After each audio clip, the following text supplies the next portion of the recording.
I did not think about that.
10,000 years.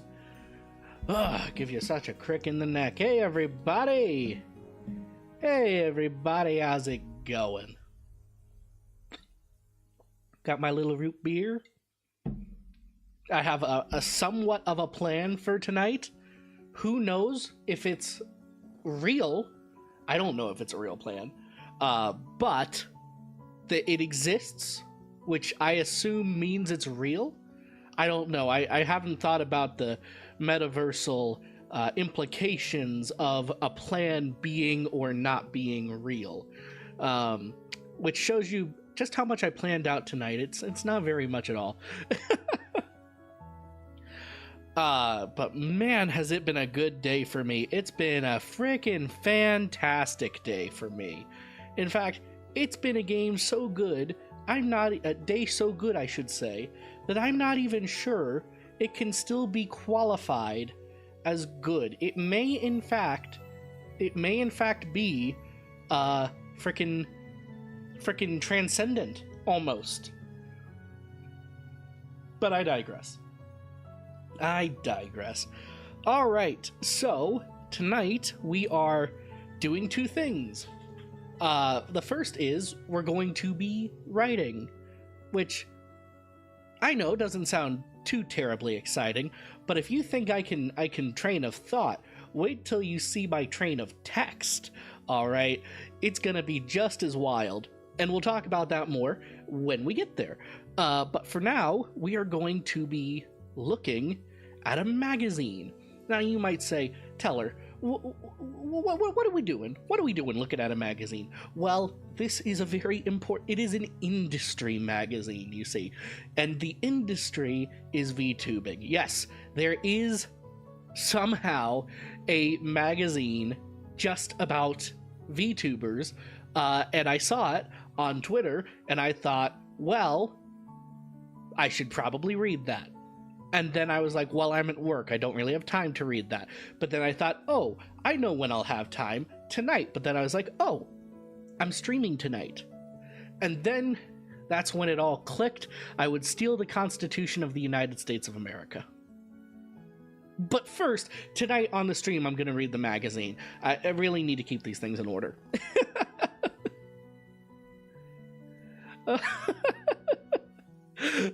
I did plan out that joke. I did plan out that joke. Oh man. And whew, it was a good joke. I did well. All right, so let me pull it up. So this is VTubers Online, the October edition, as you can see here. Look. There's indie highlights, and there's Matara-Con, and I don't know what this is yet, but we're gonna find out. We're gonna read through it. We're gonna find out, because I am actually insanely curious what goes into a VTuber magazine. I have no idea. So let's get to it. Oh. A note from the author. Here's to another successful magazine launch. I was completely blown away by the love for the last issue. I can't begin to say how happy it made me that people actually went out and supported all the talented creators. Unfortunately, this issue is out a little later than I originally planned. Yeah, it is November.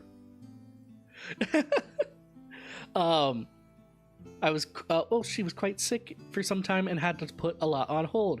However, I'm still very happy with this edition and the people featured in it. I hope that you all continue to enjoy VTubers Online as it grows. Oh, that's nice. Oh, a chapter of contents. That's what we call spoilers. We're not a spoiler stream. We're not doing that. Everything's a surprise. Everything's a surprise.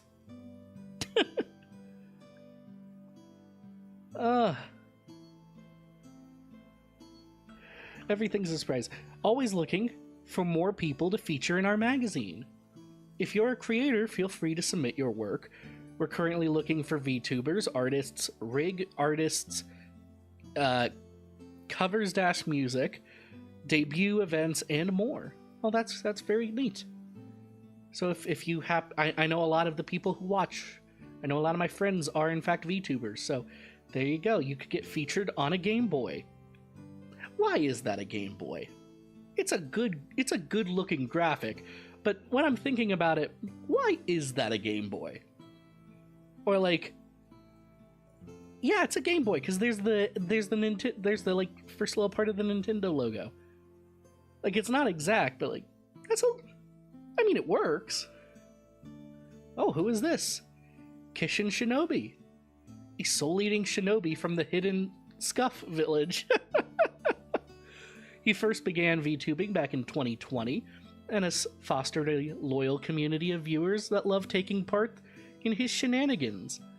I assume one of those shenanigans is being hidden Scuff. He's got a strong sense of branding, humor, and overall charm that make him a pleasure to watch. Oh, that's good for him.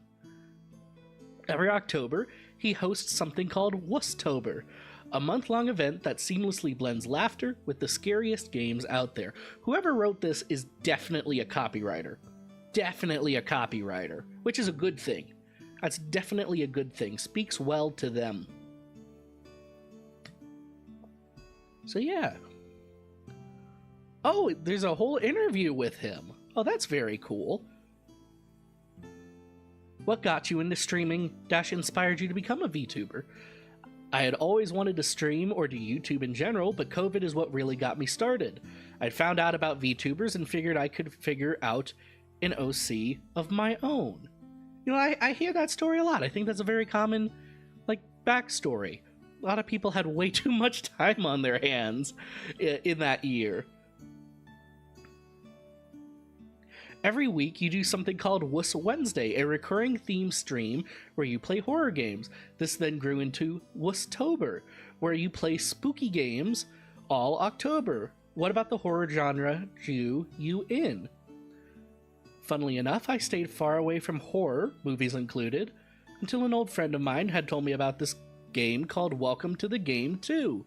The premise seemed interested to me, and he said he would watch it if I streamed it, which of course led to my Twitch channel. It is still one of the scariest games I have played, and despite being frightened, it was fun, and horror became a staple genre for me. Welcome to the Game. Do I know that game? It's ringing a very dull, faint bell. I am not sure. But yeah, nice little interview there. I guess this is another one. Is this Indie Highlights? Oh. Mika Magica. Original music VTuber. Oh, that's very nice. A good artwork. Good character design, too. Really like the character design. Very fluffy. I myself love a good fluffy character design. You, a comfy catgirl streamer, streams often show off crafting skills, sewing to crocheting, and even miniature brick building. Miniature brick building. My first thought was Lego, but that can't possibly be right. That can't possibly be right. Are we talking real bricks? Like hay and straw and mud, and you pack it together and you put it out in the sun and it's a brick? Are we talking bricks? Huh. Oh, Mika, this must be... Yeah, Mika Magica. Okay. An eldritch vampire that lives in a secluded magical observatory. Streaming for almost 3 years, drawing, chatting. Mika's talents also include singing. She has made multiple covers and original songs, and even has collaborated with Vocaloid producer Circus P. Hey, that's not too shabby. Good for her. Or them.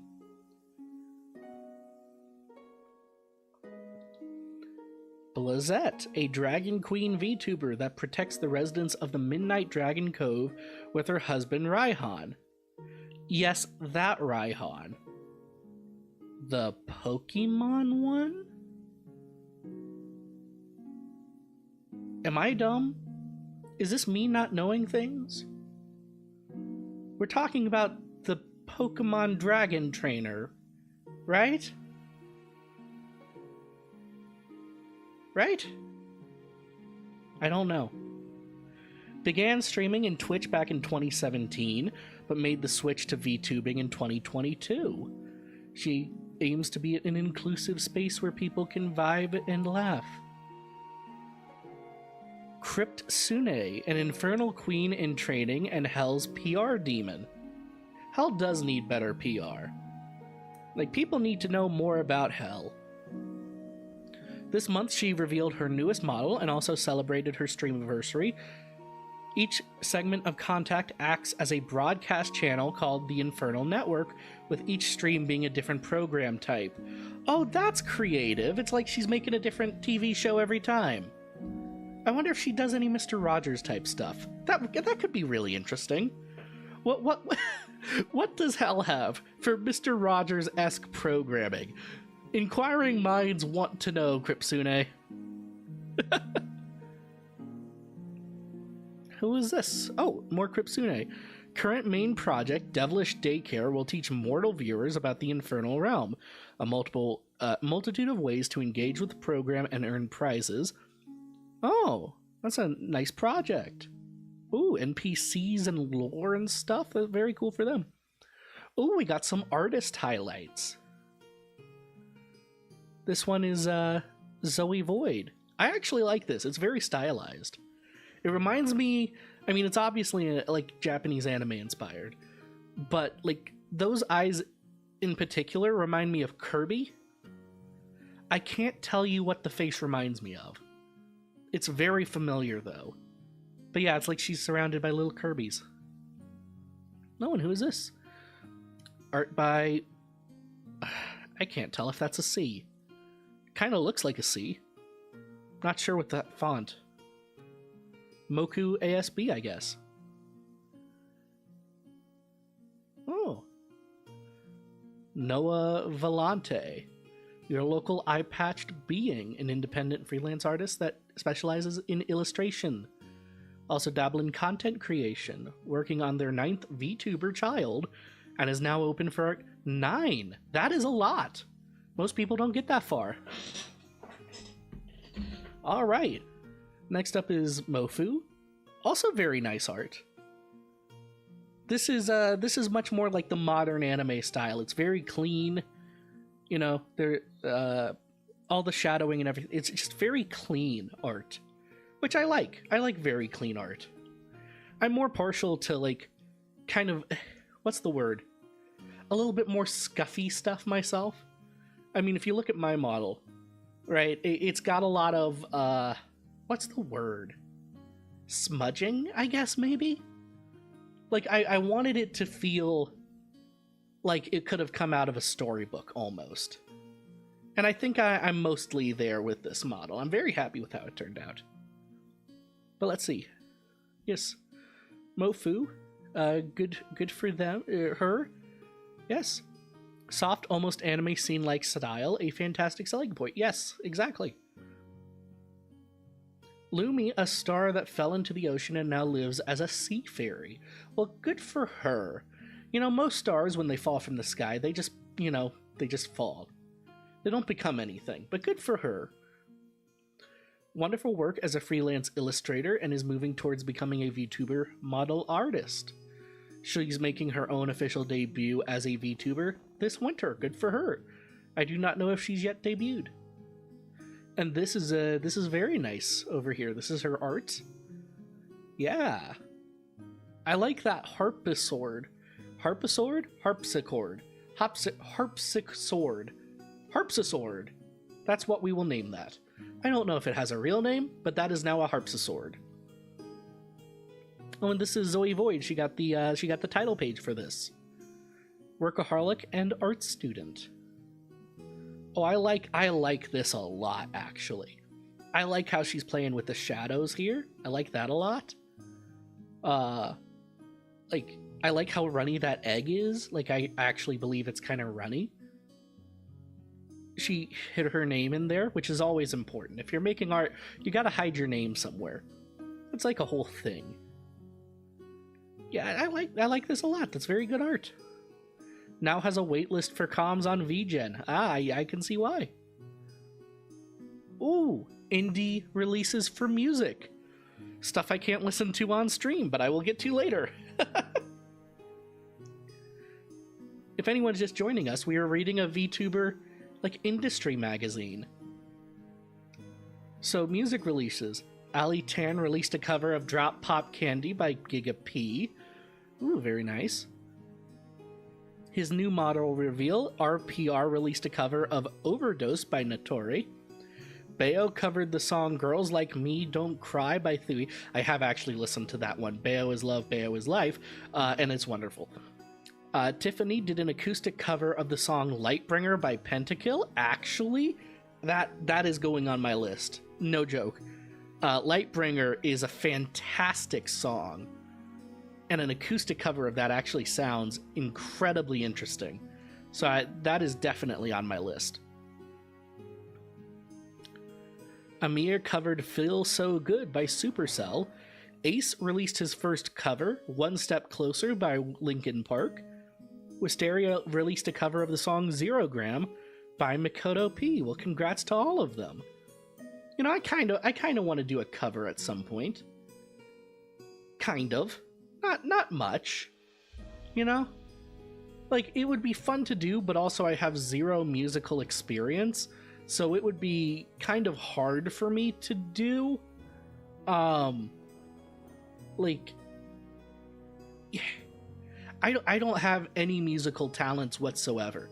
I've got a little harp that I occasionally pluck, and that's about it.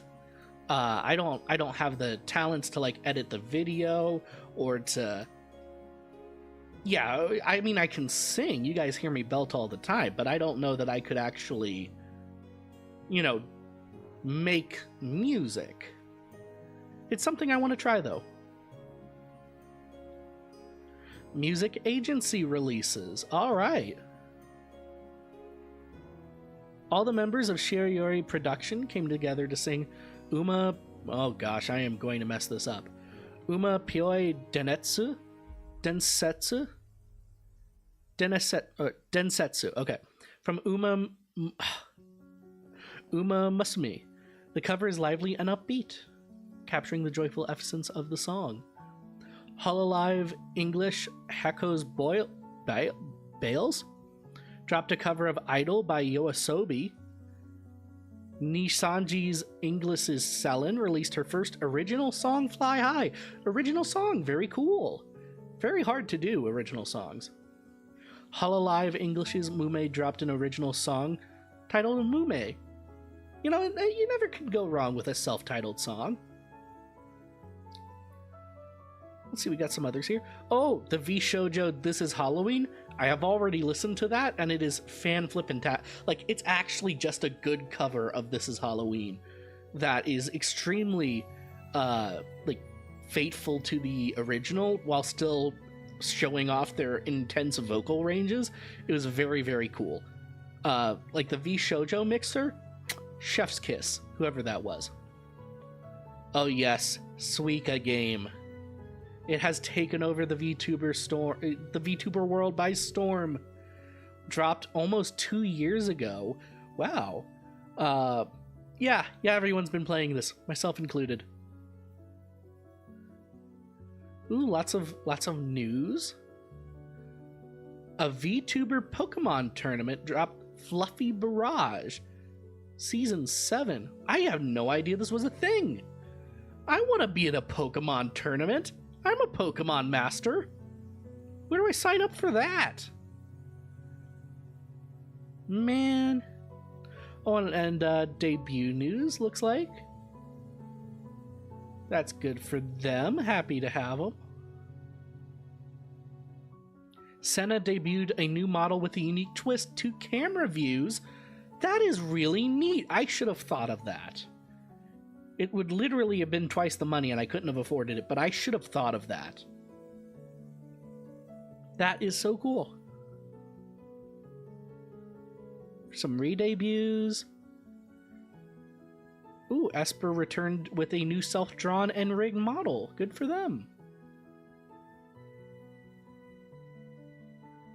More model debuts. Crunchyroll's Hime celebrated her 2-year streaming anniversary. Crunchyroll has a VTuber? Okay. Oh, and there's Matara-kan.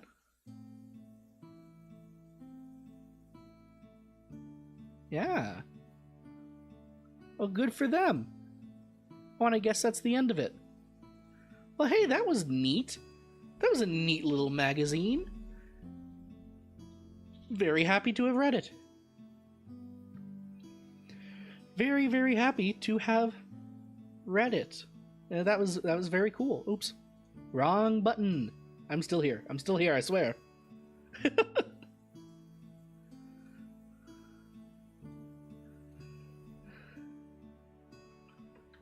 Oh man, that was very enjoyable.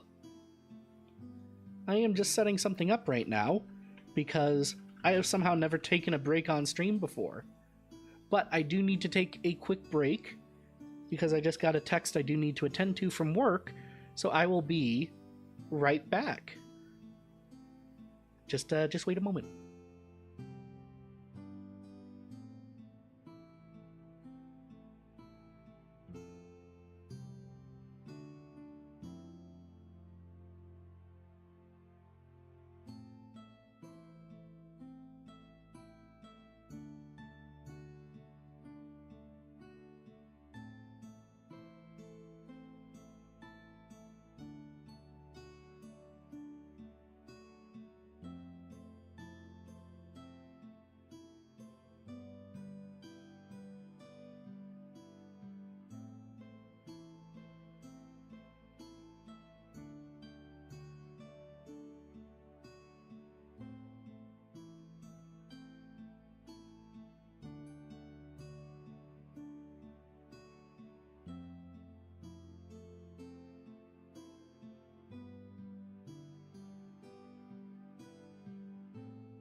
All right, I have returned. Sorry about that, folks. I'm one of those people that gets called when stuff goes wrong at work. But, you know, that's just how things be sometimes. Just how things be. But anyway, it is time for us to get on to the main event. We are today going to be writing. Now, I've got a bit of a dilemma because I did not think this through very well, I will admit. Either I move to the other side of the room, which looks weird because there's two couches, or we are okay with blocking off some of chat, which I don't want to do. But otherwise you guys can't really see my word processor very well. Decisions.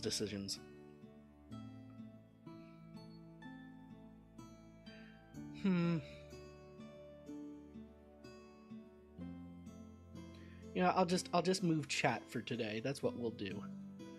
Chat gets to float above my head now. In the embers of the candles get to float above my head.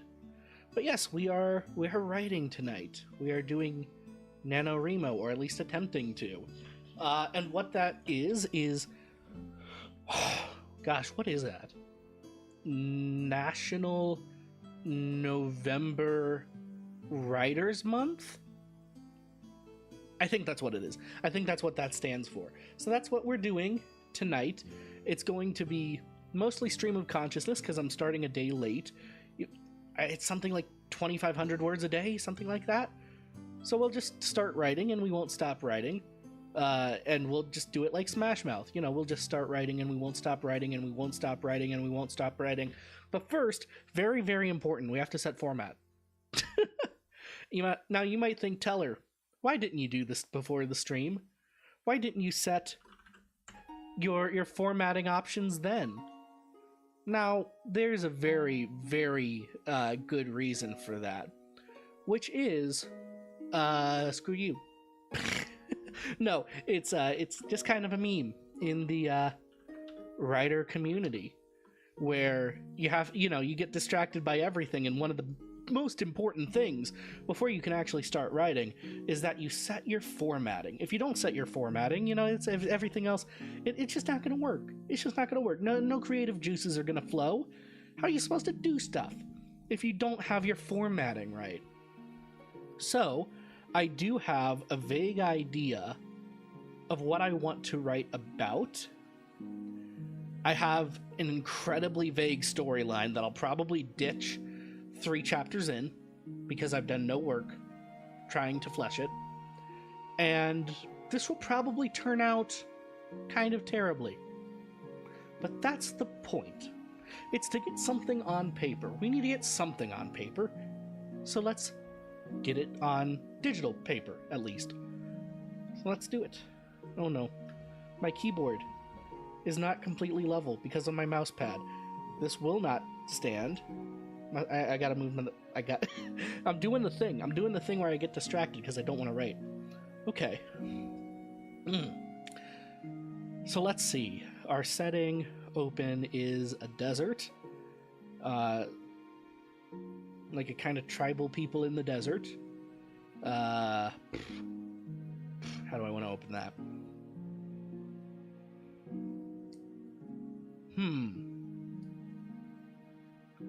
How would I open it if I was telling the story as Teller? Let's do it like that. Like in character. How am I telling the story?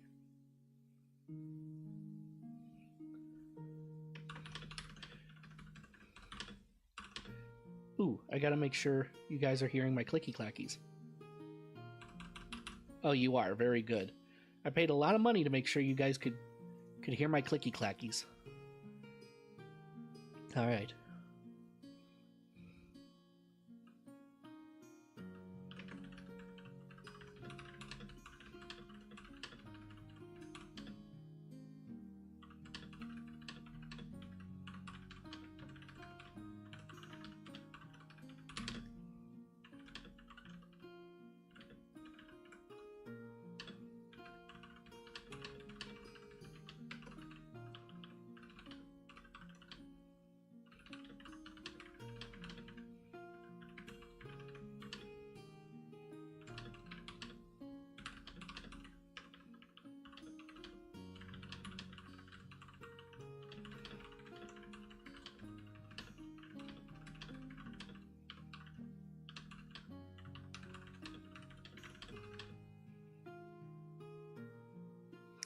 How do I say shifting sands without saying shifting?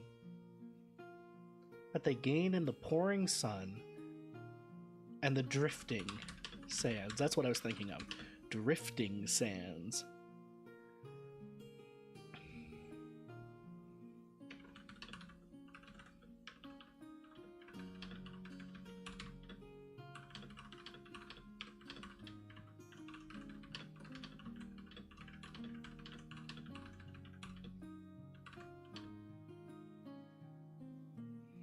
All of them are correct. No, most.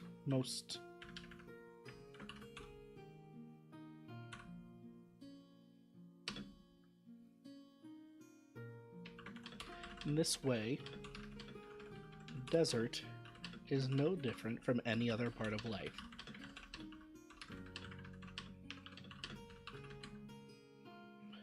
The way it is,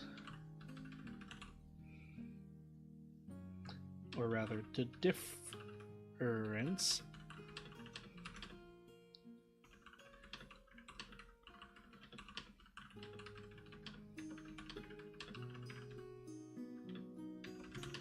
leave every comfort of a living plane to venture where life should not exist.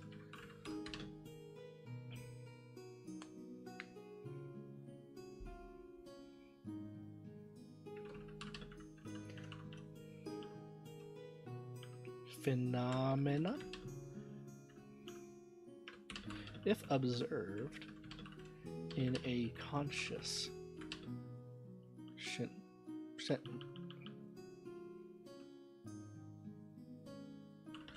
yes, there we go.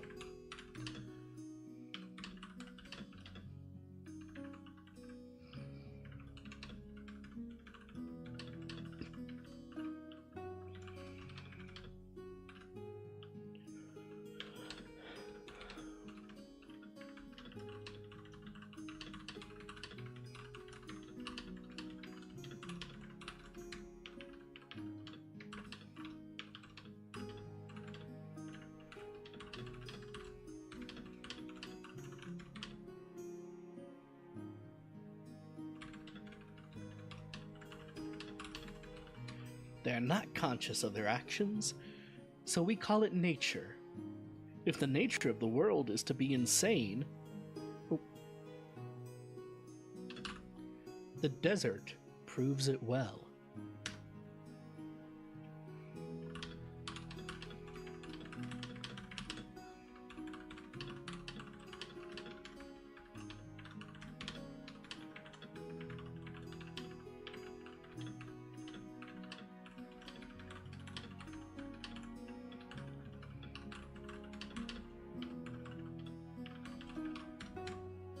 Oh, this is coming together so well already. I like this a lot. We can reasonably assume that he has been driven there by forces outside of his control. Be that a sudden onset of madness in his heart, in the another matters not.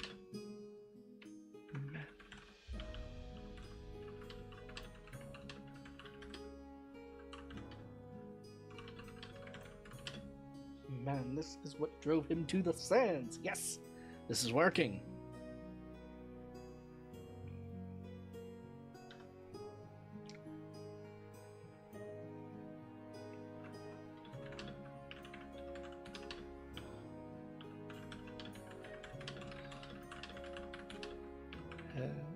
Had once lived there, but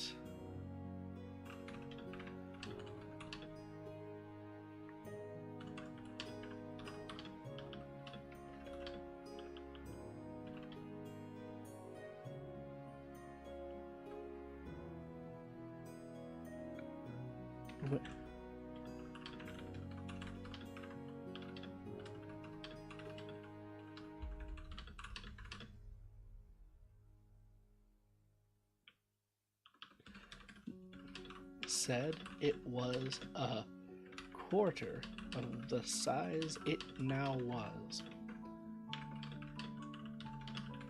The first dune he had encountered. Sure, whether the picture of him proved or disproved that legend.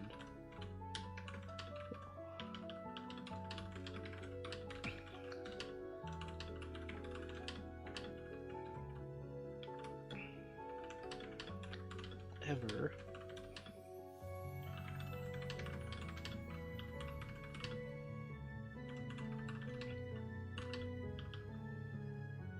nothing. On the other hand, what? On the one hand, desert so big, how could it ever have been small? On the other hand, no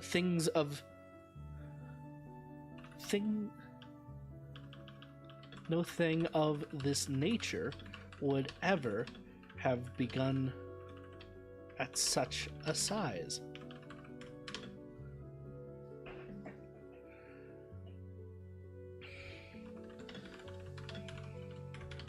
The dunes rolled on until they horizon, and in the distance he could see, even watch them be moved by the winds. So they appeared as great golden waves under the sun.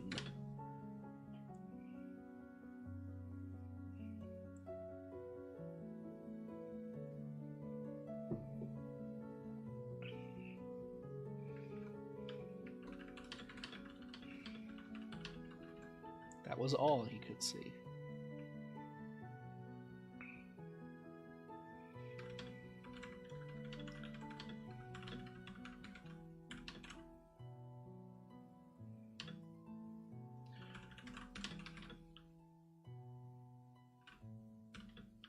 No, surveil isn't right.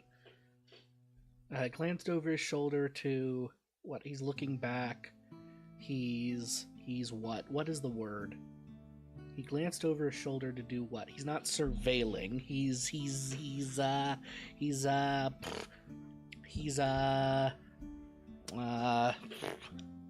observing? No. Oh, he's reminiscing.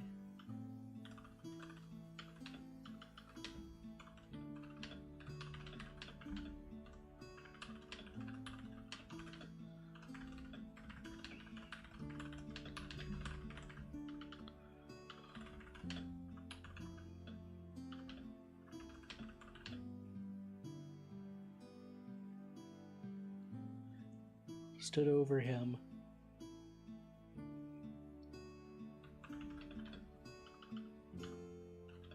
Fence.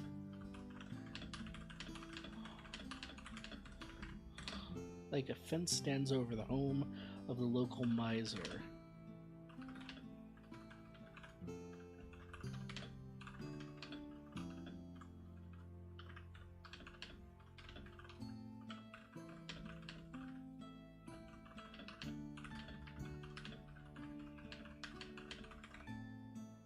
Stained or tinged with streaks of red.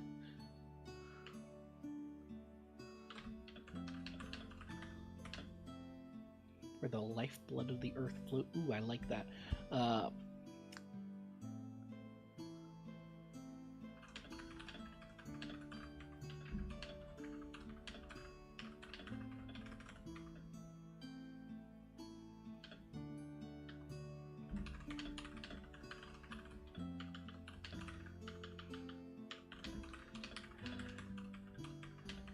Ooh.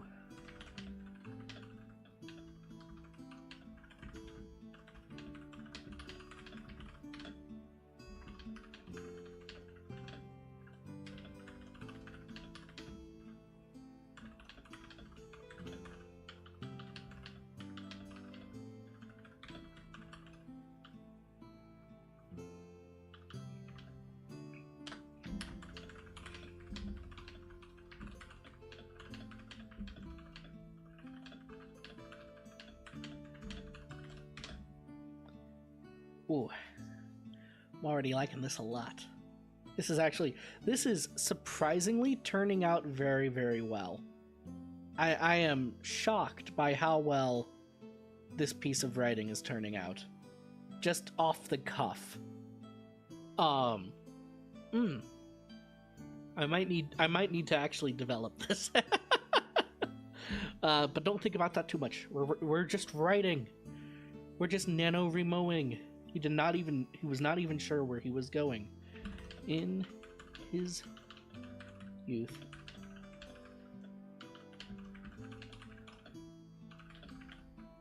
Sands would hold the great kings of Vyandar on the day they needed it.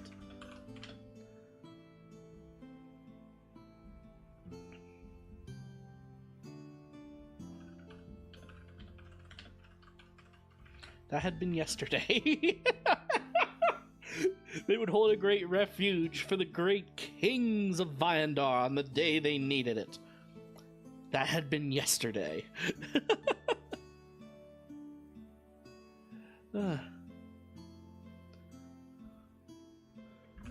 What form this refuge took, no one was sure.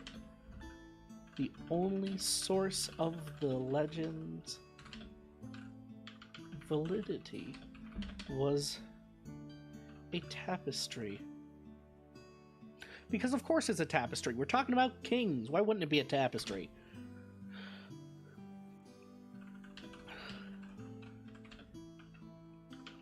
By time and scorch and moth to be fully understood.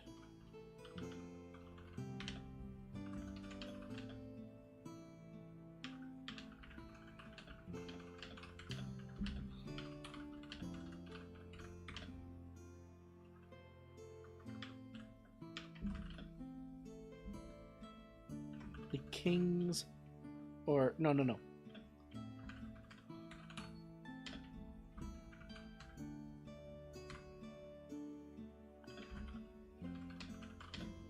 This probably needs to be its own paragraph. We're going to cut it there.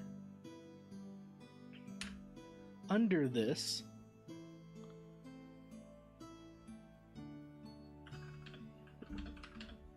was the image of a sprawling tree that held no leaves and was surrounded all about by the sands of a broke hourglass. No, that doesn't make sense with the symbology of the half-baked idea I have in the back of my mind. Surrounded all about by the sands of what? Sands of what? It's not time. Of a broken, not scale, but what do you put on a scale? What's the thing? You've got a scale and you're like measuring out how much something weighs, and on the one side you have like a gold, and on the other side you have a counterweight. Counterweight.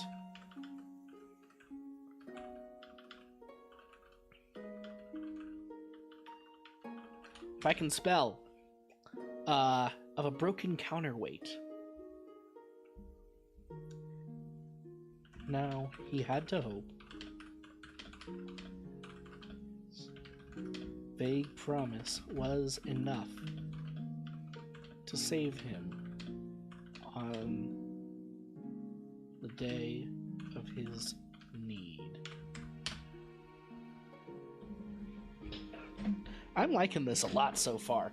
We're introducing concepts and there's world building happening. And man, there's a desert. And it's insane.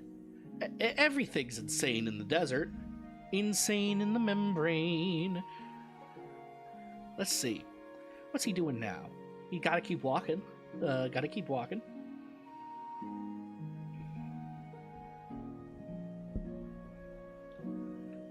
Ooh, maybe he remembers stuff. Maybe he remembers stuff while he's walking. Like the time his dad showed this to him. No, not his dad. His dad's an ass. His mom. No, mom doesn't care. Mom's also an ass. Who showed it to him? Older sister. Older sister. Do we have a name for the older sister? Do we have a name? Meryl. Number one.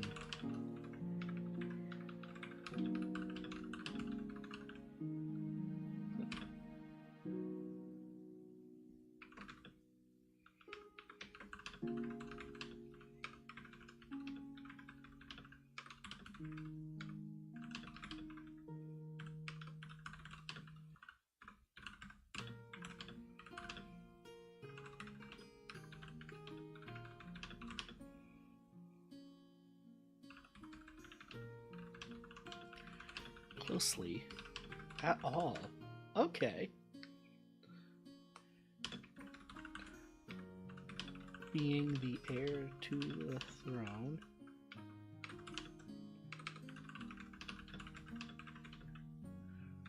much.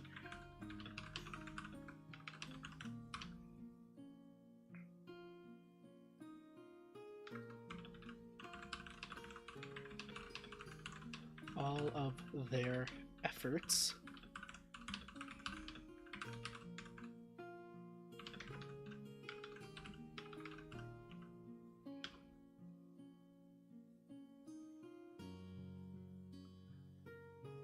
This is good. This is good.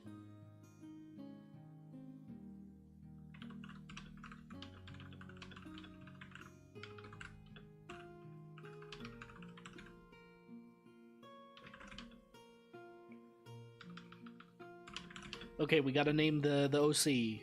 We gotta name him. Vyandar. His sister's name is Meryl. That's only 2 names. I gotta build an entire culture around that real quick. Meryl Vyandar. Meryl Vyandar. Meryl Vyandar. What's his name? What's his name? It's not Bob. It's definitely not Bob. Why am the only thing I'm thinking is Bob? Anyone's got an idea in chat? Help me out. It's not Bob. It's not Larry. It's Douglas.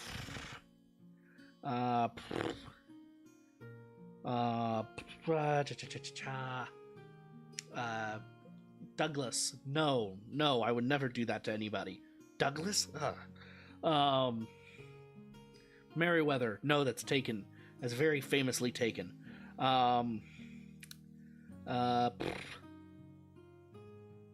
Coriander. No, that doesn't make sense. Isn't that a kitchen utensil? Though I do like that base of coal, or actually I like ander a bit more. Excuse me. I do like ander.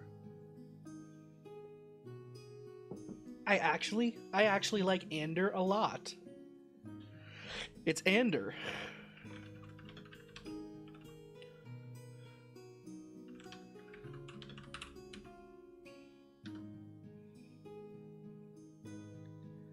But if he thought on that for too long,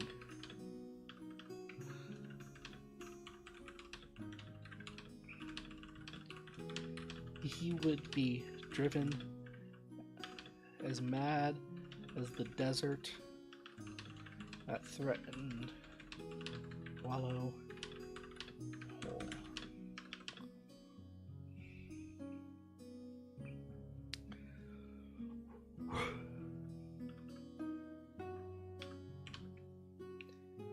Wasn't sure if he had been walking for a few minutes.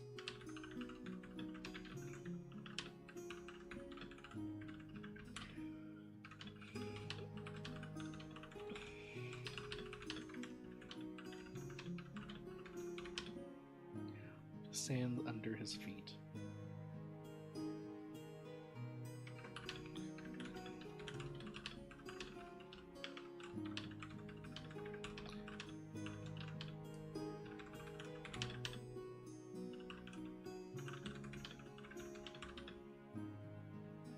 A long wicked blade of Vulcan.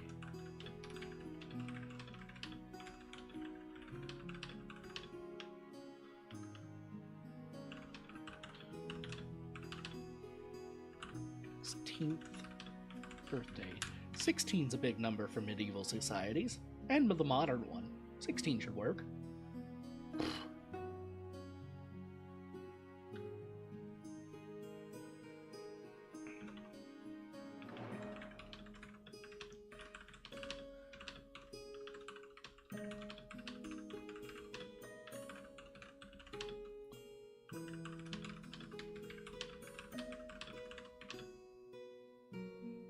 Probably italicize that. Italics are important.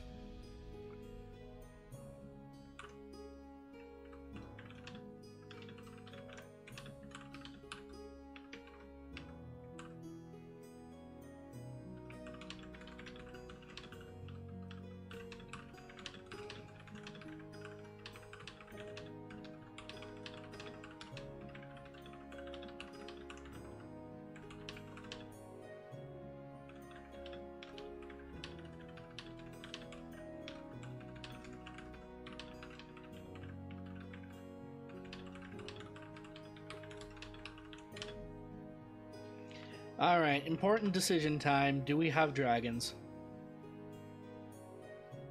Important. Do we have dragons?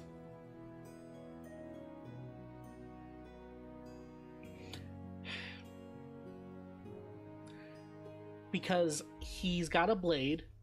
We have now so we've effectively set up Chekhov's gun, right? For those of you who aren't aware, Chekhov's gun is a writing principle, which is if you introduce something in an act 1, it has to be used by the end of the 3rd act, or you don't need to mention it at all. We've now set up his sword, a long, wicked blade of volcanic glass that had been carved on his 16th birthday. It is personally important to him. It is also really freaking cool. But if we set it up here in Act 1 as an important thing, it must be used by Act 3. So that begs the question, what are we using this really cool obsidian sword on? It's gotta be some kind of beast, because right now he's in the middle of the desert, or like on the outskirts of a desert, next to a volcanic mountain range, and that begs for a dragon to show up.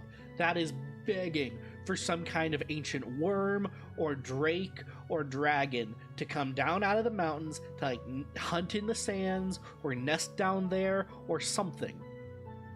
It is begging for a dragon. But do I want it to have a dragon? Or do we want to try something unique? Do we fall back on the old, it works, giant flying lizard, or do we strike out into something new and interesting and possibly bad? Chat, what do you think? Do we need a dragon? Do we need a dragon? Like, it's not like he's gonna meet it tonight. I've got some more I can write, but feels like he needs a dragon. Feels like he needs a dragon real bad.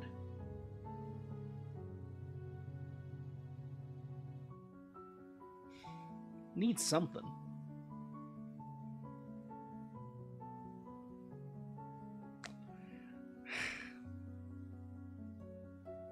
What am I setting up for? I think that's the better question. We've got a big glass sword. What is big glass sword good for? Not scales. Can't cut through scales. If we wanted to leave him without a sword, if we wanted him to be like defenseless or something, we would have something attack him that had scales, so that he, being like a sheltered princeling, would try to attack it, and it wouldn't cut through it, and it would shatter, and he would be very, very sad because now he's in a position where he needs help in the middle of a desert. No help in the middle of the desert. That would be a good chance to introduce another character. Another character in the middle of the desert. And I think this just became a romance in my mind. I think we just figured out a way to introduce... Oh gosh, I don't want to do it. I don't want to do the hyper-competent female love interest. That's so overdone. But that's the idea that just popped into my head, is that, well, that's an excellent opportunity to introduce the hyper-competent female love interest. Or, I don't know, like her brother or something. Because what else do I do in that situation? So, some kind of warrior who is well-versed, like a native of the desert, has to appear to deal with the threat, right? They gotta show up, and they gotta fight this thing off, and they gotta be cool. They gotta be cool. Now that's an excellent opportunity for a girl to waltz in and be all cool and stuff. But that's so overdone. Or maybe we could skirt the line. We could have her be really cool and like knowledgeable about the desert, but not at all combative. Basically I'm thinking a bard at this point. If we're talking like D&D character archetypes, so you guys can track with my thinking. I'm thinking basically she's like a desert bard, or maybe an artificer or something. Like, not exactly combat prepared, definitely able to handle herself. I like that, actually. I like that. So, something with scales. I still don't want it to be a dragon, though. Dragons are so overdone, but they're so cool. Dragons are so cool.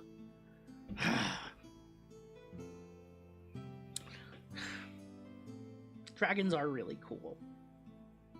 They fly around and they're cool and they breathe fire. And they would work in a desert next to a volcanic mountain range. Can I think of anything? I could do like a giant Komodo dragon, but I'm pretty sure that's just a dragon without wings. Could do a giant snake, but that's just a worm without wings. Like it's some form of reptile that's happening here. And whatever it is, it's gotta be really, really cool. Rule of cool is gonna win out here. It's absolutely gonna win out here. I'm sure I can think of something here.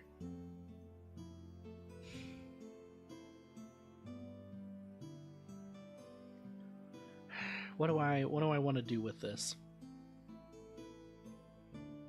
Because at this point I'm procrastinating. I'm not writing anything. I'm procrastinating. I'm wasting time.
He had heard the low... if I say bellows, it's got to be like stocky. It's got to be thick. If I say screech, we have a lot more leeway about how it could look. And in a desert, being stocky and thick is not a good play. It's being agile and small and being able to bury yourself because everything's way too damn hot. It's gotta be a screech.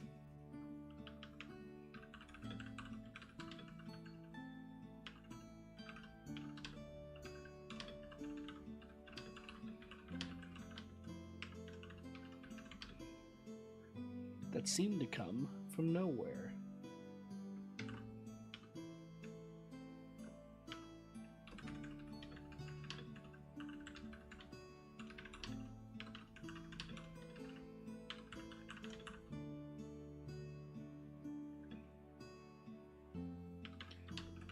But no answer had ever seemed factory to him before. Ooh, I like that. I like that wording.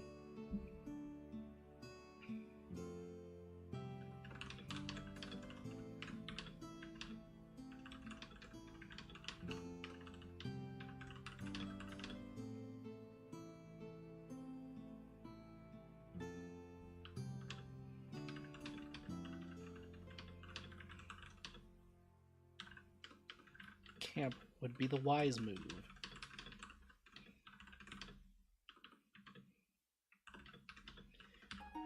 Moving.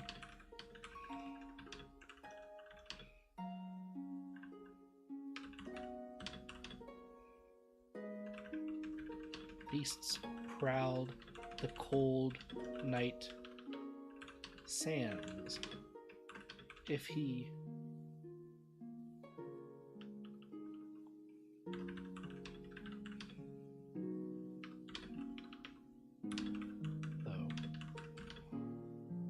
surely just just as dangerous.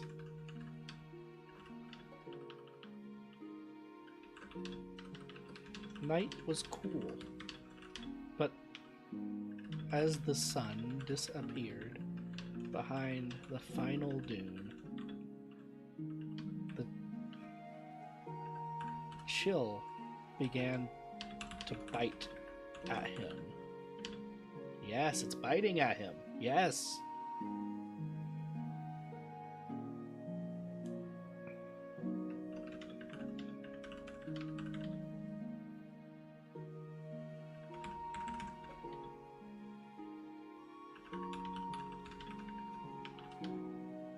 Had almost immediately.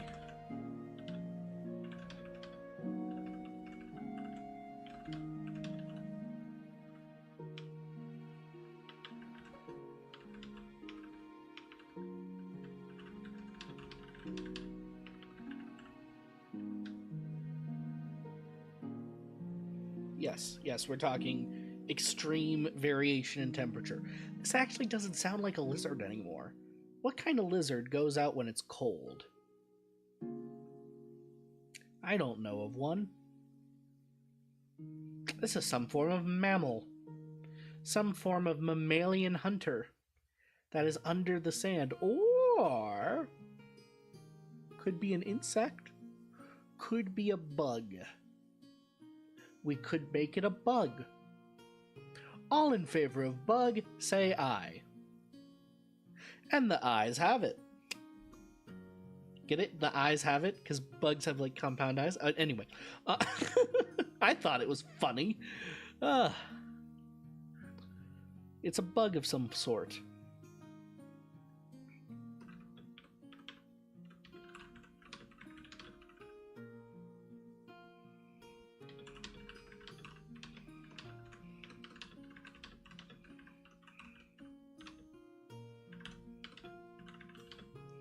A small tent with a pole.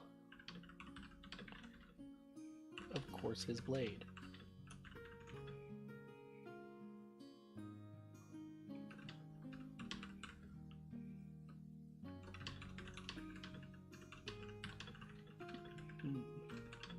Between two dunes that acted as a windbreak.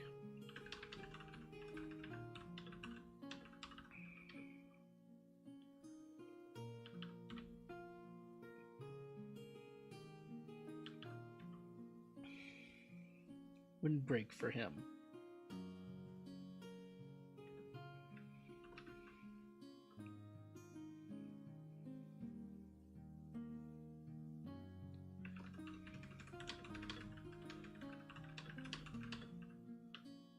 Between the screeching of unseen beasts and the howling, the unseen wind.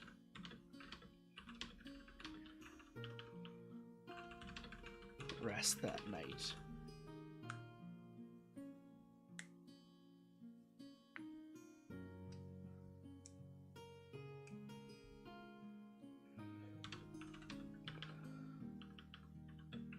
Even so, he managed a bit of sleep. And he awoke, found the tent nearly completely filled with sand that had blown in the night before.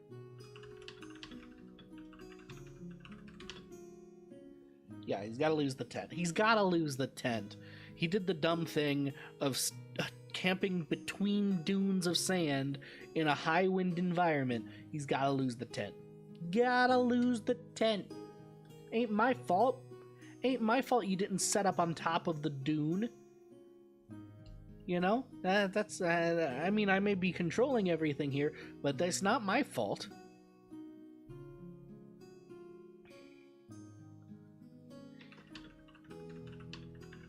Nearly buried.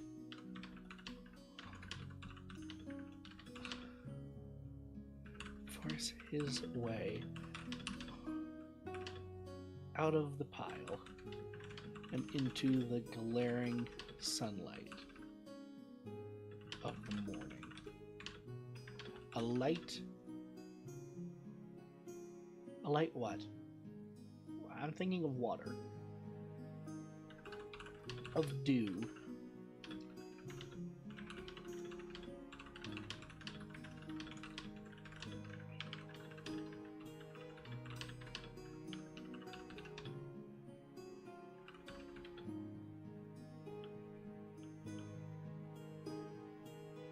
It was quickly sucked? Nah, I don't want to say the water sucked. That sounds bad. It was quickly... Sand can't slurp.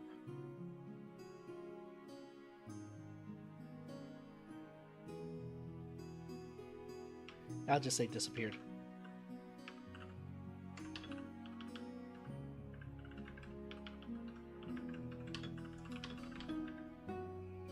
I can never spell... Oh, dissipated. That's a good word, too. Thank you, Libre. Tent could not be salvaged.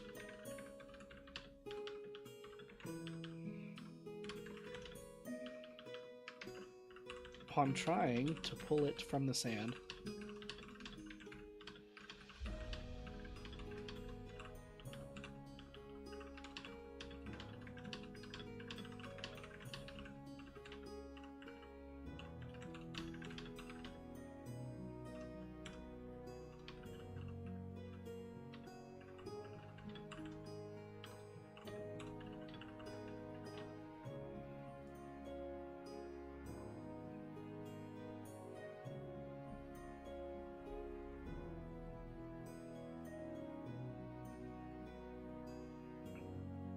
why did I say with a pole? That doesn't make any sense.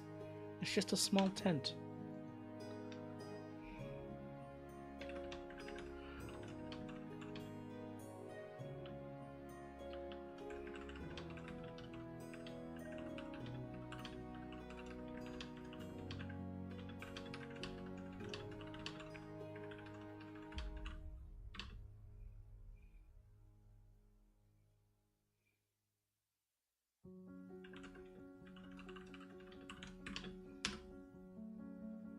Yeah, because now he's getting into high wind stuff.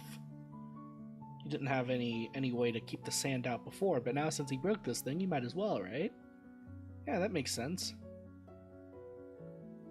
That makes sense. Let me think.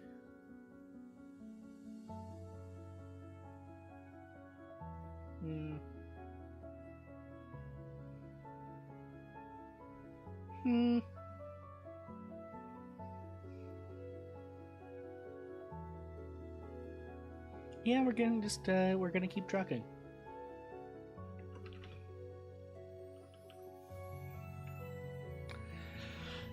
To me, like, one of my biggest pet peeves is starting multiple paragraphs in a row with the same words. The, when, he, so, it. Those are my big fallbacks for how to start a sentence, much less a paragraph. So I never want to do that. You got to keep things variable. Short paragraphs, long paragraphs, sometimes just a sentence. You got to break up the blocks of text with something a little bit different. If you don't, it becomes very hard to read.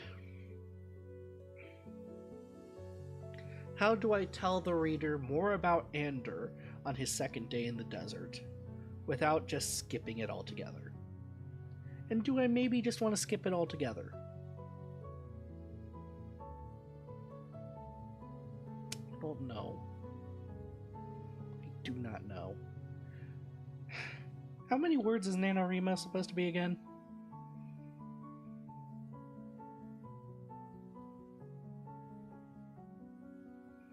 Words per day. It's supposed to be 1,667 words a day. We're almost there for day one, and then we just got to catch up. That's not too bad, actually. Let me think. That's just 2 pages in 14 point. Why are people complaining about this?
painful, not just tiresome. You know, like when you're doing something fun, you can get tired, it can be tiresome, but it's not necessarily painful. He's experiencing pain right now.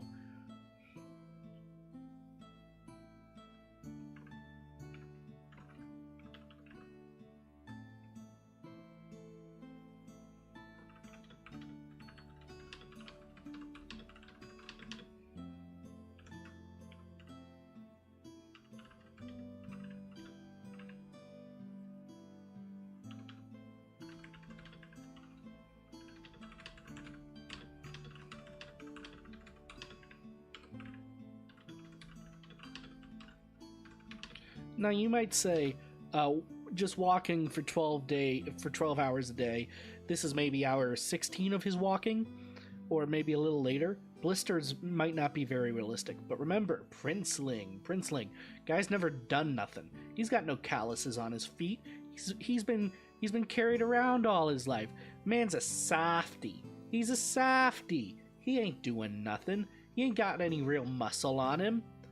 If anything, this boy be a twink. He'd be a twink. He's got nothing going on. So his feet are blistering.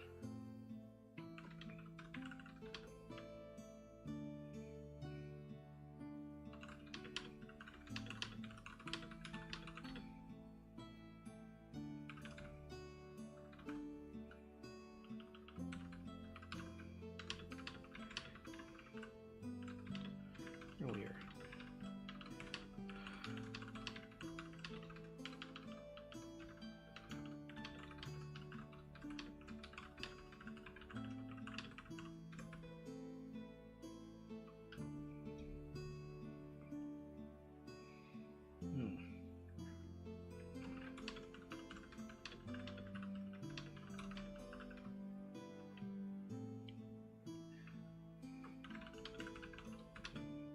Small plants from cracks in to be with sand flies.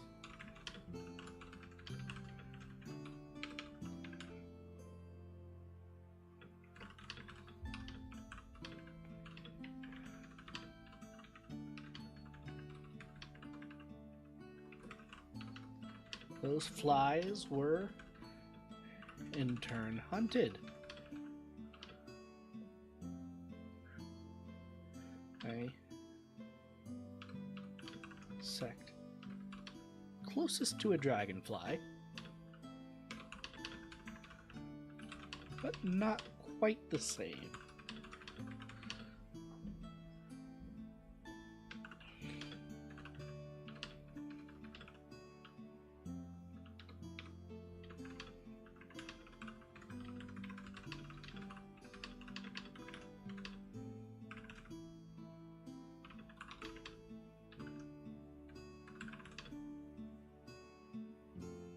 With a wingspan, let me look at my hand, nearly twice that.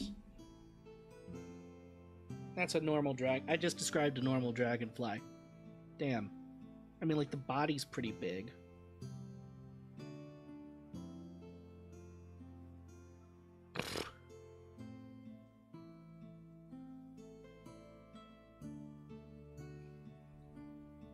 I'm gonna say twice the span of a man's hand. I guess that's bigger, but not far bigger. I don't know, I'm not a dragonflyologist.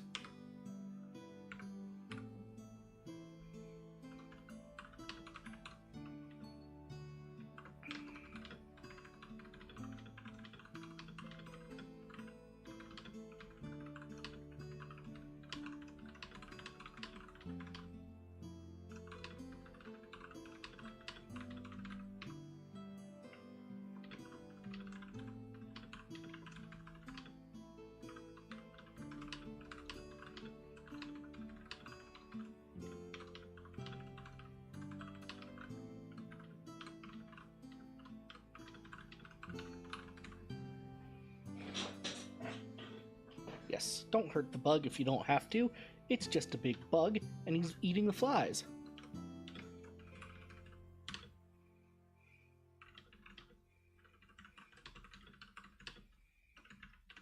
So, true story, I saw someone on Dragon's Den the other night. He made a dragonfly clip for his hat to keep flies away. That's a thing. So if there are dragonflies around, flies don't want to be there. I guess that's why I was hunting about dragonflies. Or writing about dragonflies. I can do talk words good. I'm good at words talking.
Yeah, terribly difficult.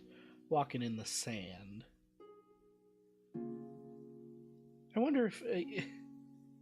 are you guys enjoying this? Is this, like, good for you guys? Just watching me write with a little bit of soft music and clicky-clacky? And me just randomly commenting on some of the parts I'm writing? I mean, I'm enjoying it, but I don't know that you guys are.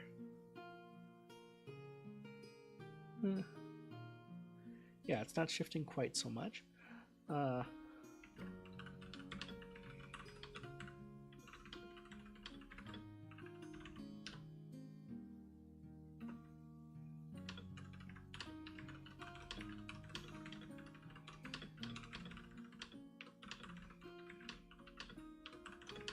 Straight.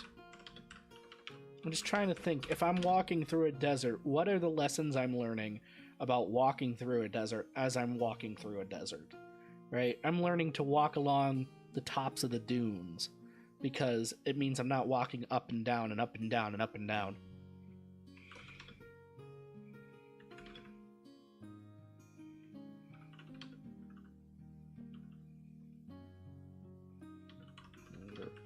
Route. But as long as he didn't know the destination, that was okay. Or it was no harm to him.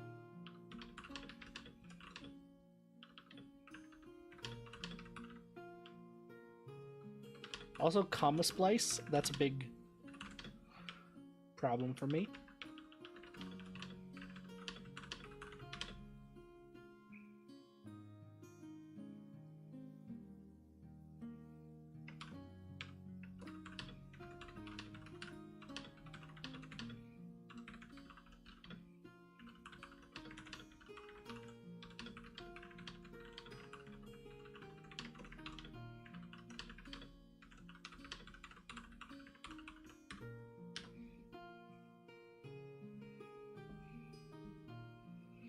Okay, night's falling again. It's gonna get very, very cold. He had a tent before.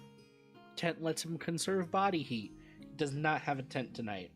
What's he doing for body heat? Is there anything he can do for body heat? Bury himself in sand. That's probably not smart. What am I thinking? What to do in desert at night, no tent. Let's Google it.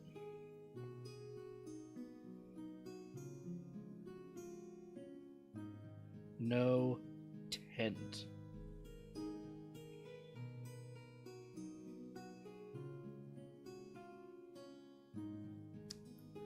Da, da, da, da.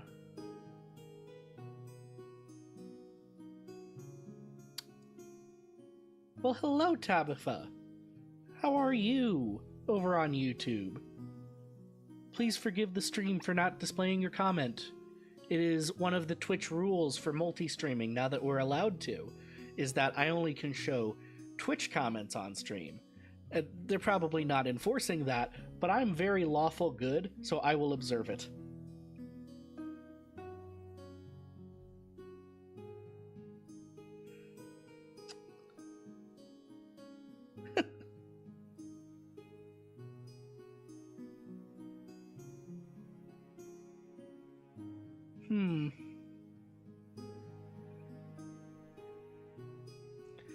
So a Reddit about camping in the desert points out that any body heat will attract lots and lots of things that need body heat, like snakes and scorpions and things, which I had never thought of before, and that's terrifying. I started this off with a little dissertation on how everything in the desert is insane, and the more I think about it, the more inspired these paragraphs are. The difference lies in the beings that choose to live there. They're insane. They leave every comfort of a living plane to venture where life should not exist. This phenomenon, if observed in a conscious creature, would be reasonably described as insanity. Yet they are not conscious of their actions, so we call it nature. If it is the nature of the world to be insane, the desert proves it well. Good golly, what am I smoking tonight? I need more of it. I'm not smoking anything. That's a joke. That's a joke, chat. But I am on fire tonight because the desert is scary. The desert's so scary. It is so unreasonably scary. But yeah, so far, we've got a character. He's walking through the desert. The reason he's walking through the desert is because he was kicked out of his kingdom. It seems that he was kicked out of his kingdom by his sister's new wife. And that's about as far as I've gotten. Or his sister's new husband. It seems like he's in the middle of a coup at this point. I don't have a very fleshed out story yet. I've just been kind of ad-libbing it as I go along, and so far it's working.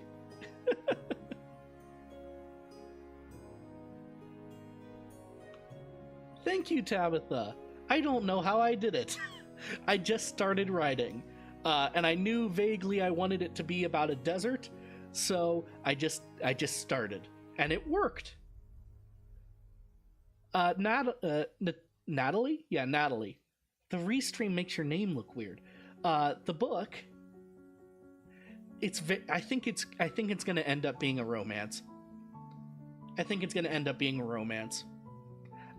So my vague idea right now is that this kid, all he's got is a legend to go off of. There's a legend that somewhere in the desert is a place where the kings of Vyadar can go if they ever need help. It's called the Judgment Seat. But he doesn't know where it is. No one knows where it is. It's just kind of out there in the desert. He's been cast out, so he's like, well, my only option's the desert. So he's heading out there to find something. The closest thing he has to a description is a depiction of a tree that bears no leaves. Now, what does that look like in a desert? I don't know. I have no clue. Haven't gotten that far yet. But what do I know for certain? He's gonna meet a girl out here in the desert. And that's gonna do something. That's as far as I've gotten in my head so far. Also, there may or may not be dragons, but there may also be giant bugs. I don't know. We're about to find out. He's about to keep walking in the middle of the night in a desert where there's always screeching things. So let's see.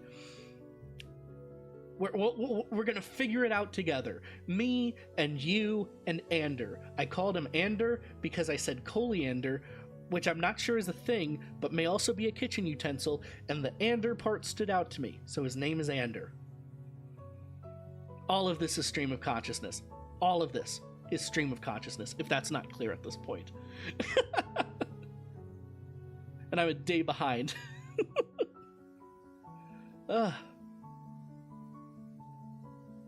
All right. Kept.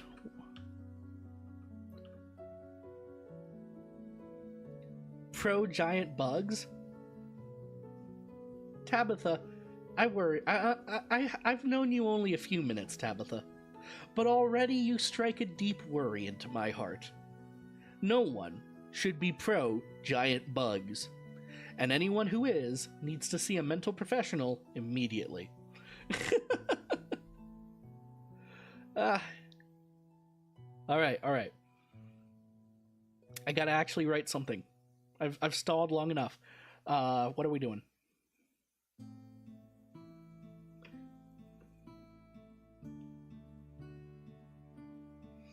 I can't start 2 paragraphs in a row with he. I don't want to overuse his name, though.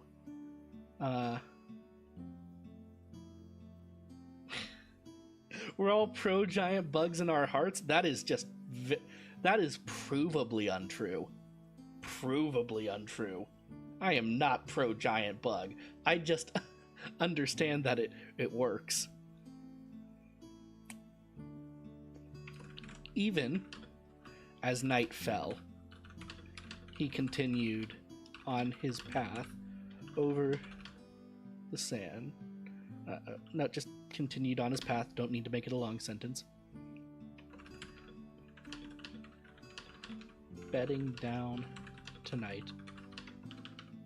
If he was to survive the chill winds had overtaken the heat of the day,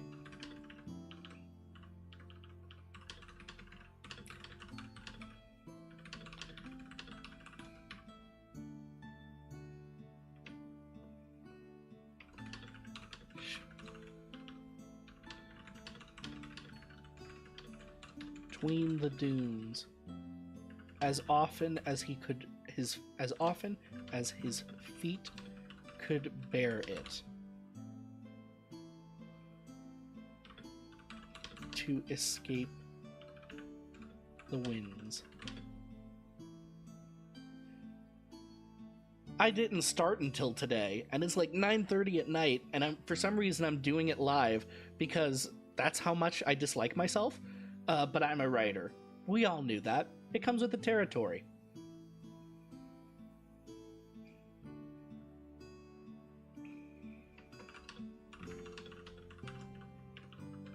Meant climbing up the next dune.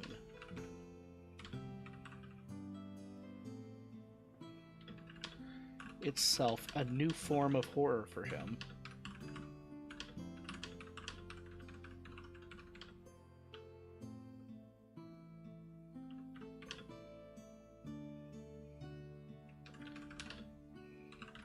Every time he crested it, the hill, he half expected to be met with the monstrous form nightmare that he imagined behind the screeches.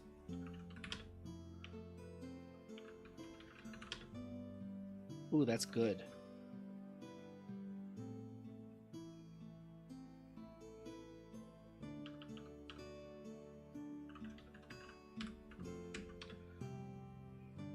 That's how you spell whales, right? W-I-L-S? Like wailing? Like wailing, right?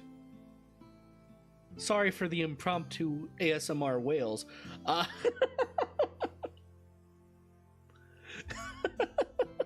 really need to think a little bit before I do stuff. That could possibly be helpful in my life.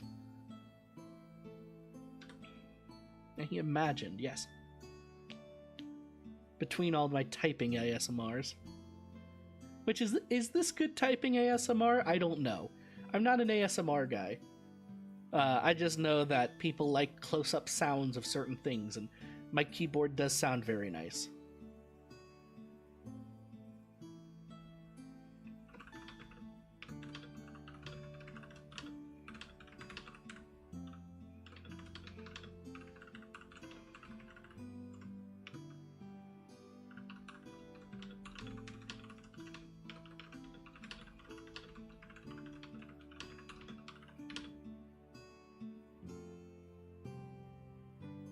Very good typing, thank you.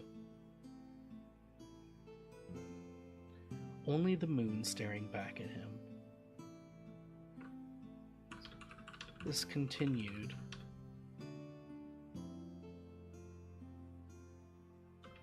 Until eventually,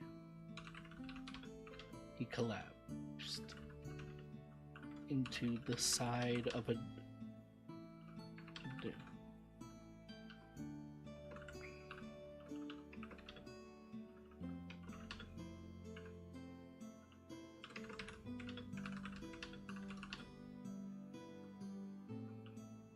around his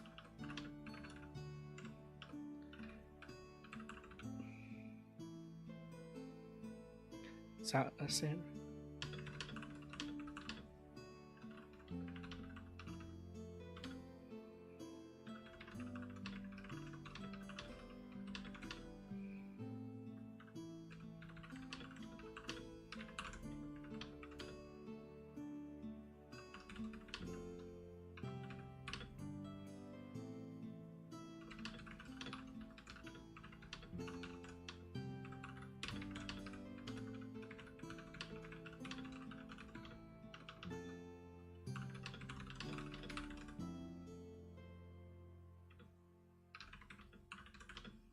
Head over foot?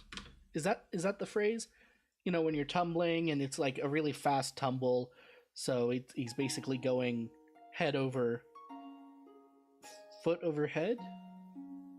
I think it's head over foot. I think that's the phrase. Head over foot. He's like that's how you tumble, right? I know this, but I don't know that I know this. I will just move on.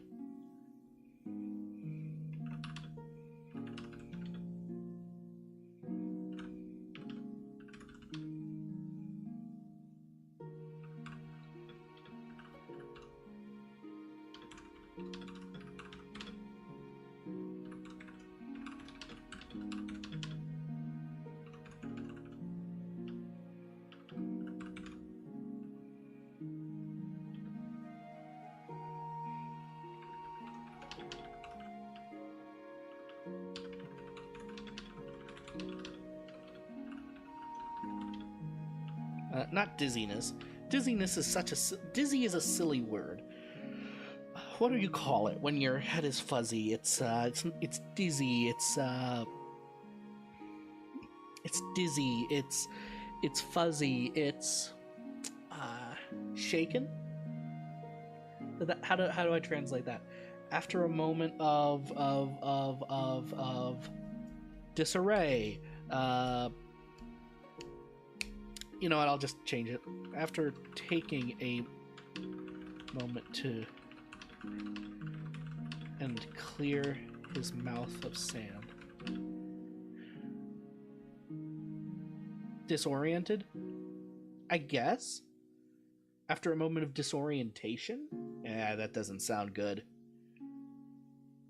I do far too much voice work to write something that does not read well. Lethargic after a moment of lethargy? Actually, that's good. Lethargy.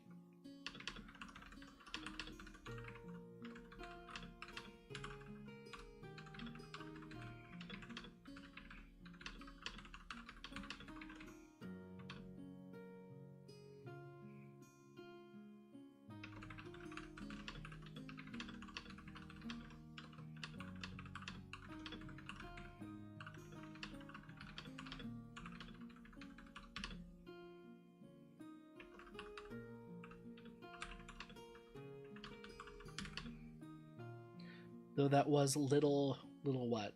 Comfort.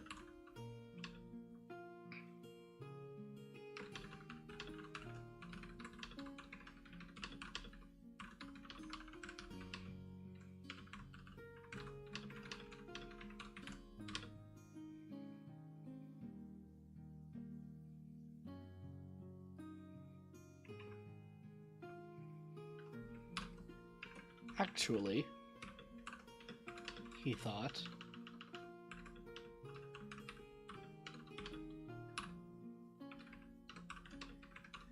being eaten would be faster.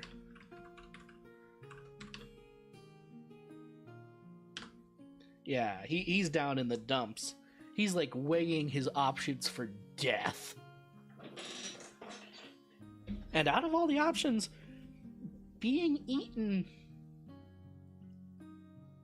Like, if we're weighing options for death in the middle of the desert, you got a couple. You could get poisoned, but you don't know how long that's going to last. You're going to be in agony. Maybe for 5 minutes, maybe for 5 hours. You don't know. You could starve or you dehydrate to death out in the desert, which is also pretty bad. That's pretty terrible. But that's going to take a while. You're kind of just going to be laying there, again, in agony for 5 hours or more. Your best option is either a quick lethal poison or being eaten. Being eaten would be faster. Yeah.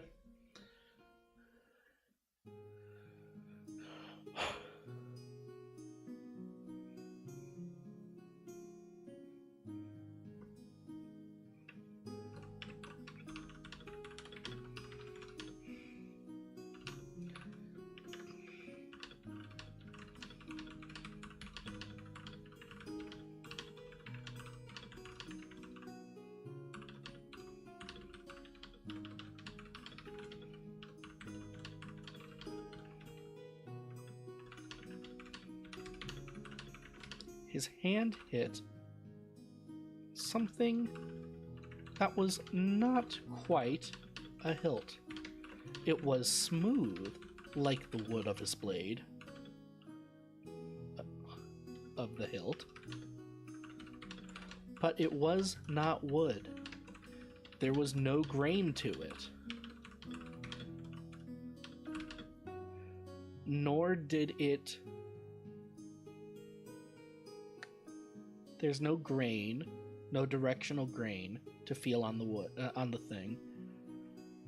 Nor did it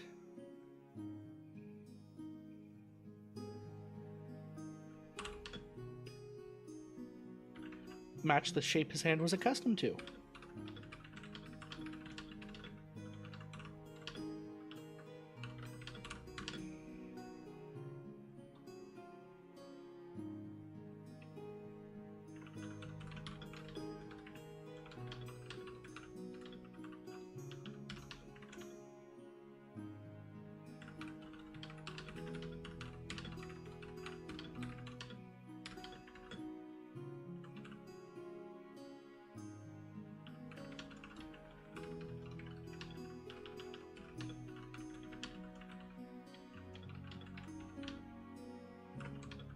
It must have been some form of rock.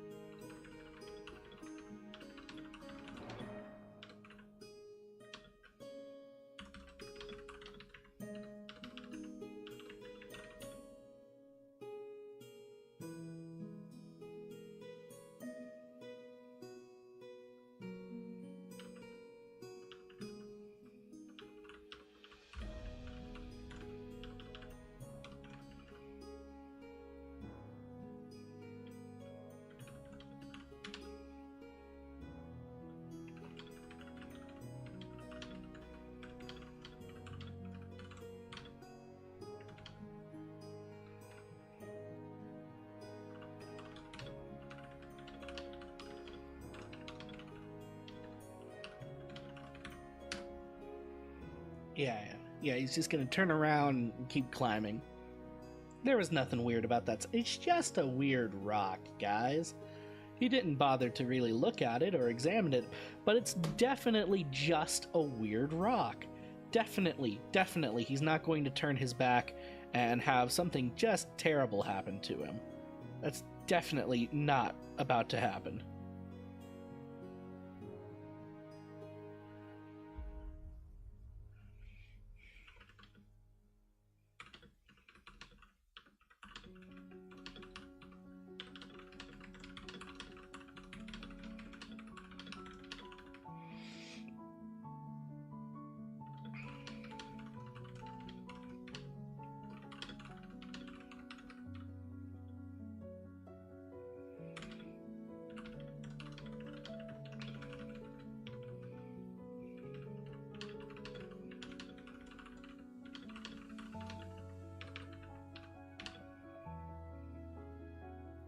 The sand continued to shift away.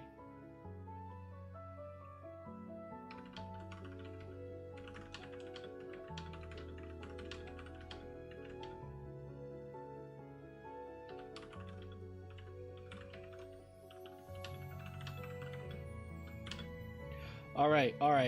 Everyone who's in chat, call out the scariest part of a bug very quickly. Scariest part of a bug. It's getting in.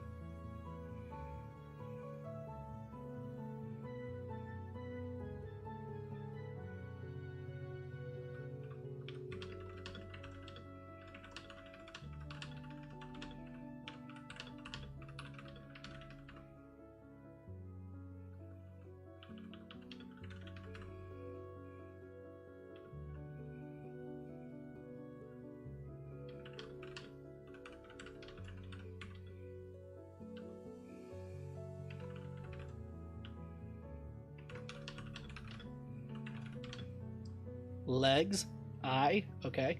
Being a bug. All of these are valid answers unless we are talking about Caterpie, who is adorable. No one gets to hate Caterpie in this chat. Shedded exoskeletons. Very good answer, Tabitha. I'm not sure how we do that with a live bug, but very good answer. Little pincer things on their legs. Also very good answer.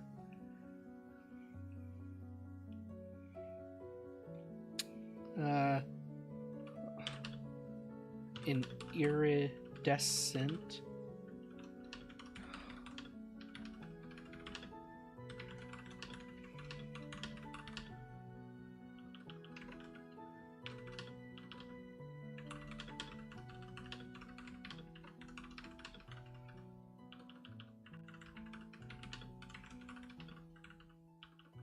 On his opposite side.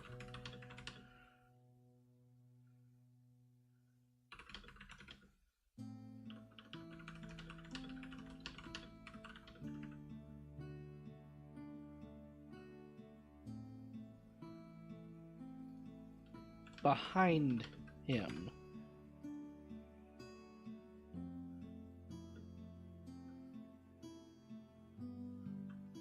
Him flattened out. You see, because the bug's coming up out of the sand valley between the dunes, so the dune's got to go somewhere. It's rushing in to fill that space. So the dune in front of him is shrinking, and there's things coming out to his side, to his left, to his right.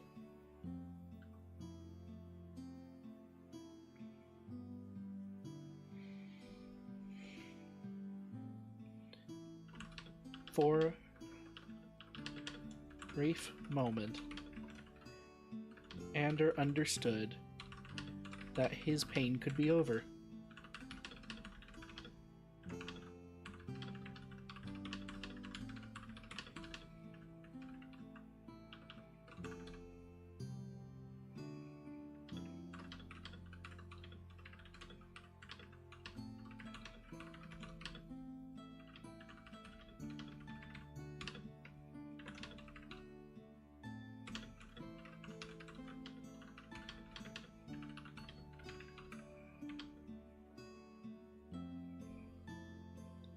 Not painless, not without remorse, not moral or good, but a quick death.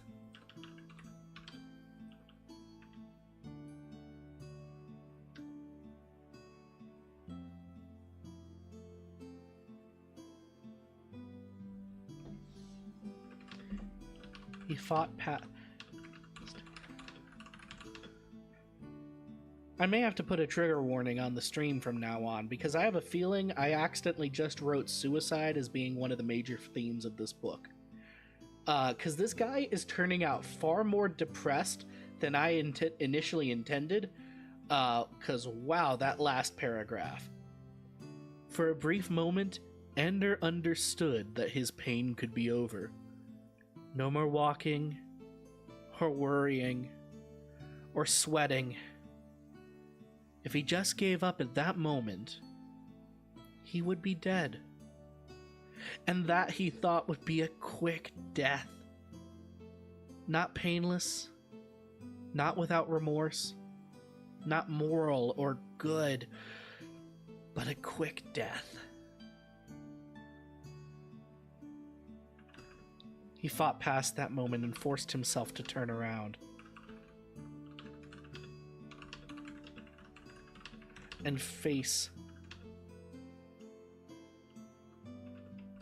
this, he thought, was the source of the screams that had curdled his blood for 2 nights.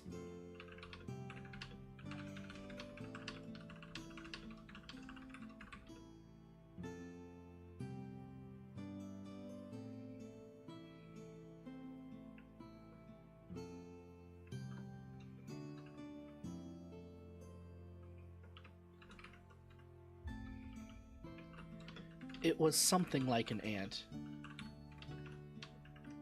Or a beetle.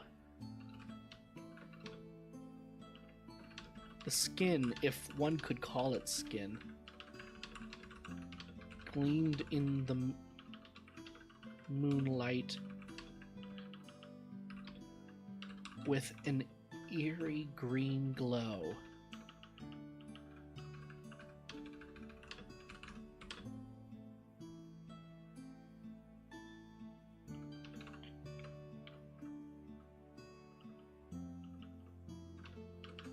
Green, which was reflected on the sand around it.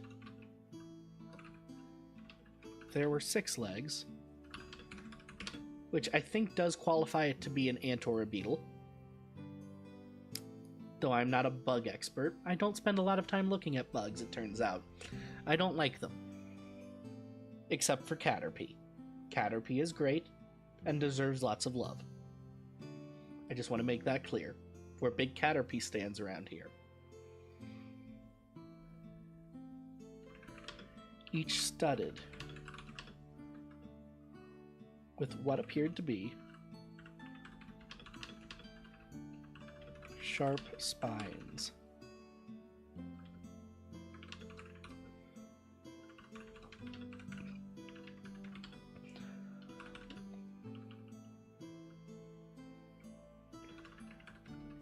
Body. Like in ants, the wings that laid above it gave the whole, what's the word? Silhouette.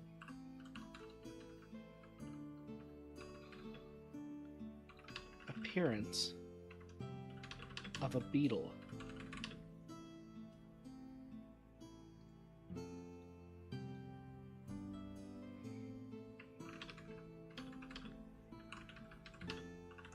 You know what's always confused me?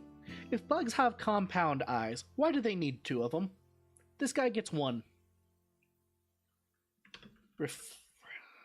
Refracting layer of what appeared to be glass.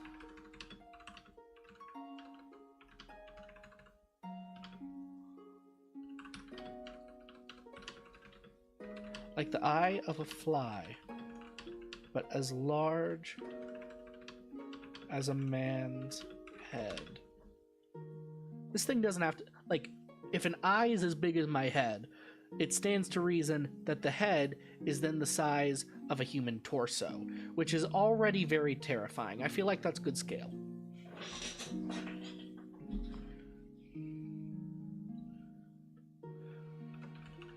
Oh, that was a set with sets of small waving arms that seemed to be only for the food that it would hold to its mouth.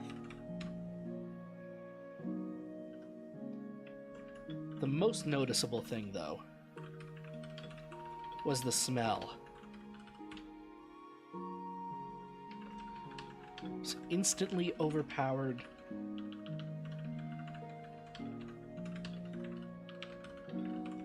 Sending him falling backwards as he scrambled to ready his sword.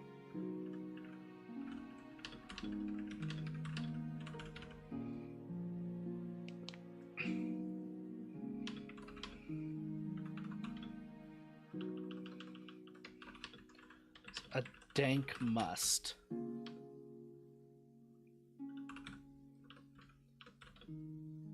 Like an animal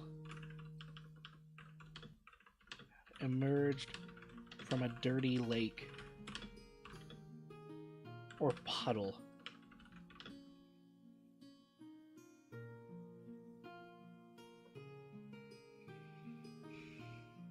You guys know the smell I'm talking about. Like, this is entirely out of place in the middle of a desert. Your nose would be dried out, and then suddenly you're hit with this moist, dank must. Like 1,000 anime conventions all at once. And it's coming from a bug. Like that, the level of what in the world is going on here alone, I think, justifies a bit of horror on Anders' part. That's just me, though. You know, if I've got to make something that I find personally terrifying.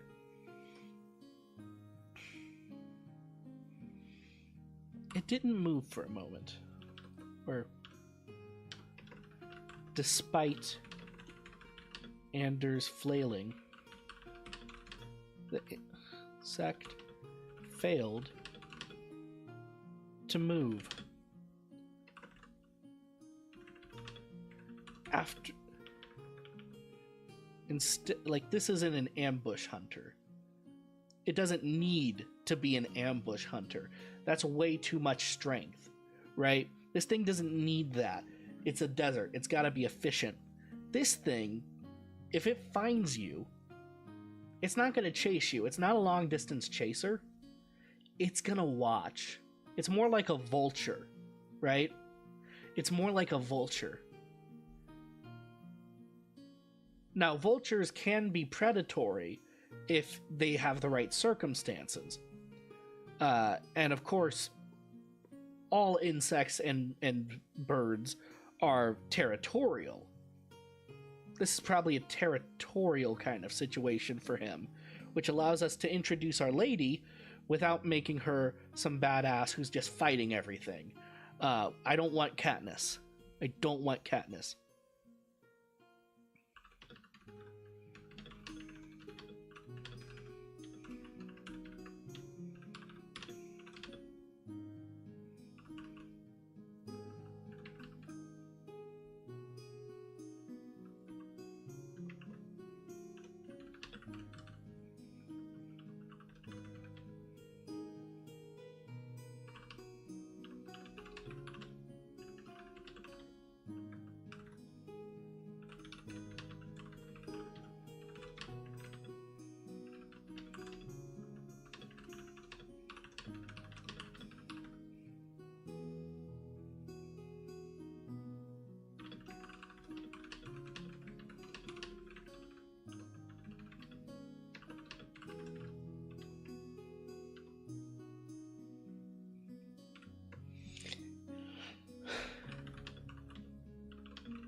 It raised.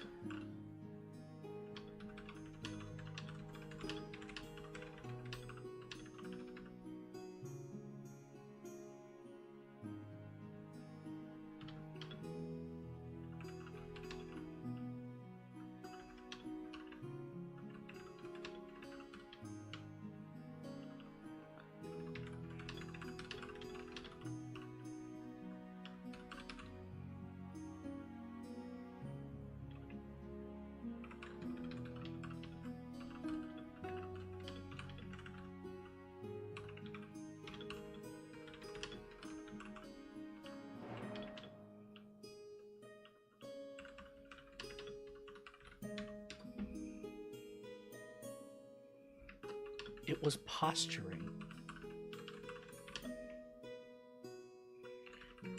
Perhaps he had awoken it.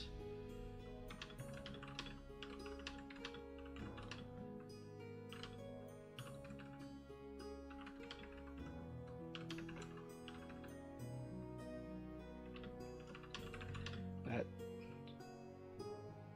hesitation?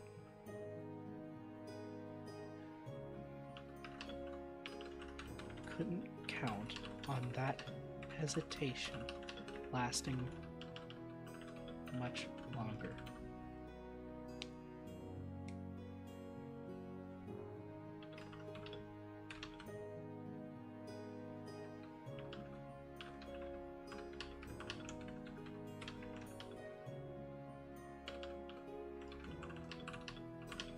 Prepare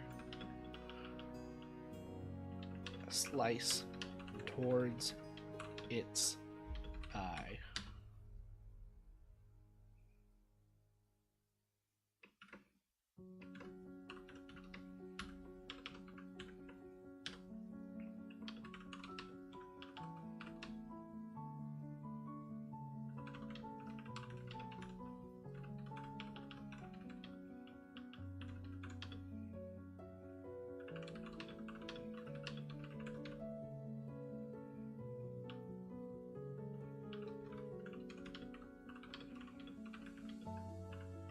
Away from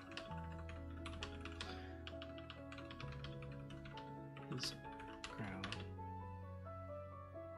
Surely his imagination had caught up to him.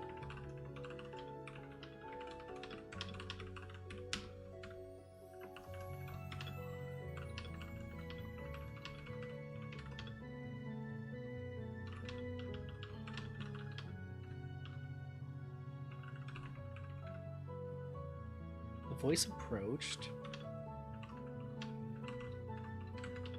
Soft footsteps.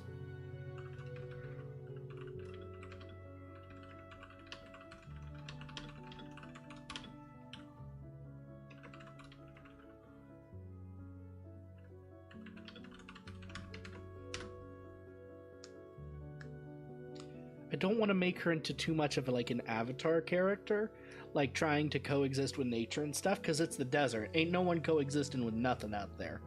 But this is like, this thing's dangerous. You're not gonna, you're not trained in it. You gotta back off. You gotta back off, man.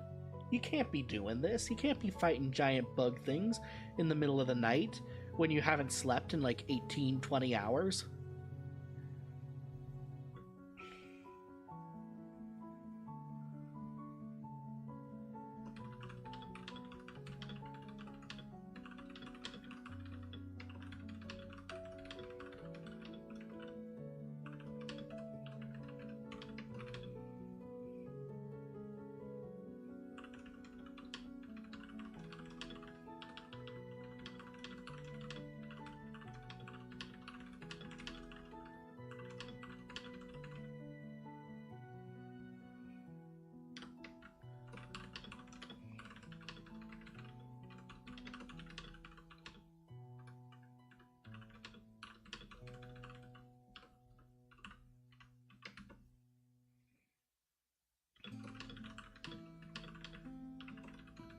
The voice was in Anders' ear now.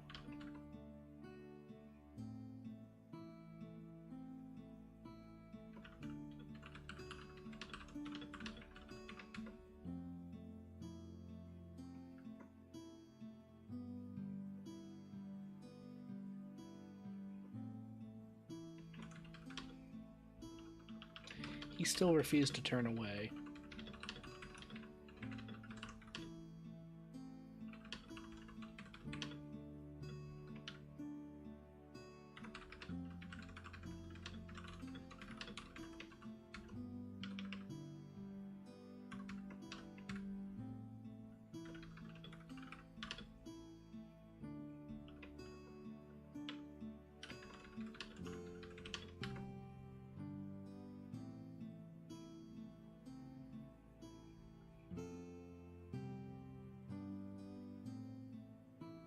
Ander nodded, lowering.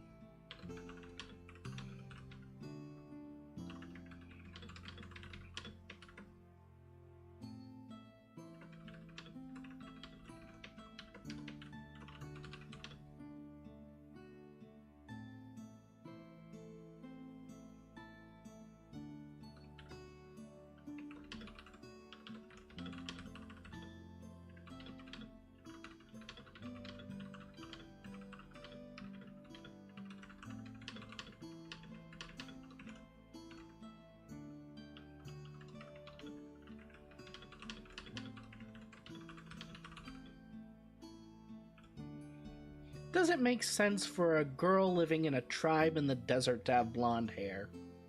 It doesn't, right? That's never been a thing. That's never been a thing. Like, in the history of the world, has that ever been a thing? Or is that just because all the blonde-haired people were in, like, Switzerland? And Switzerland doesn't have a desert. I don't know. Now we gotta talk genetics. I don't even know. I mean, I kind of know what Ander looks like. He's black. That's as far as I got. Like, it's a kingdom. It's in a volcanic mountain range. Like, that's their northern border. Further north is the desert. Vyandar is mostly black. I have no idea where it's situated in this world.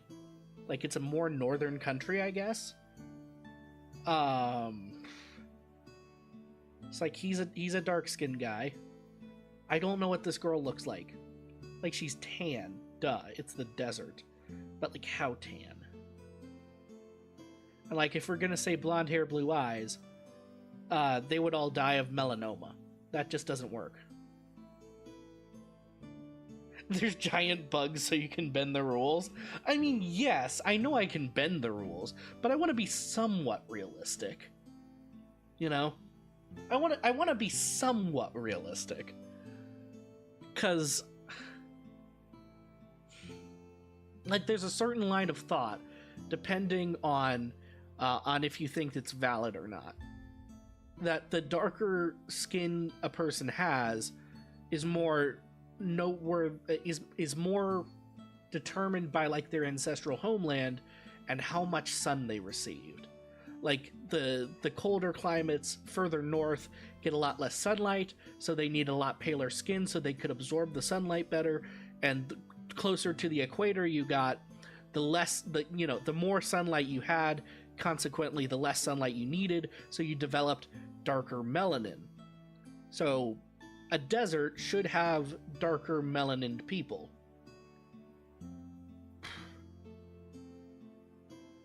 Which makes sense, but also I want them to, like, look different. Maybe Anders blonde hair, blue eyes.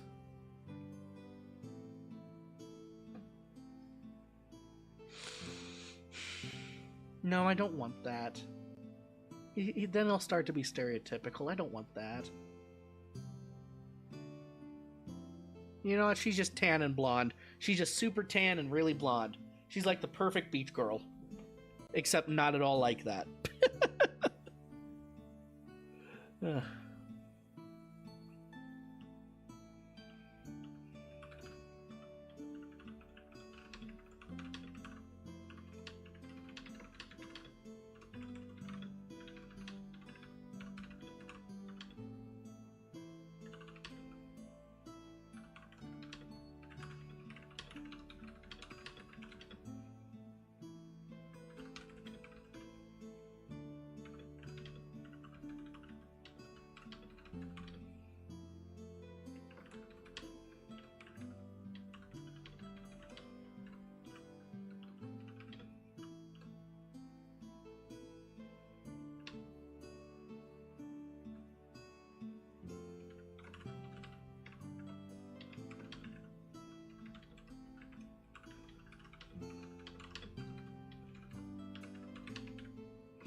What's the word?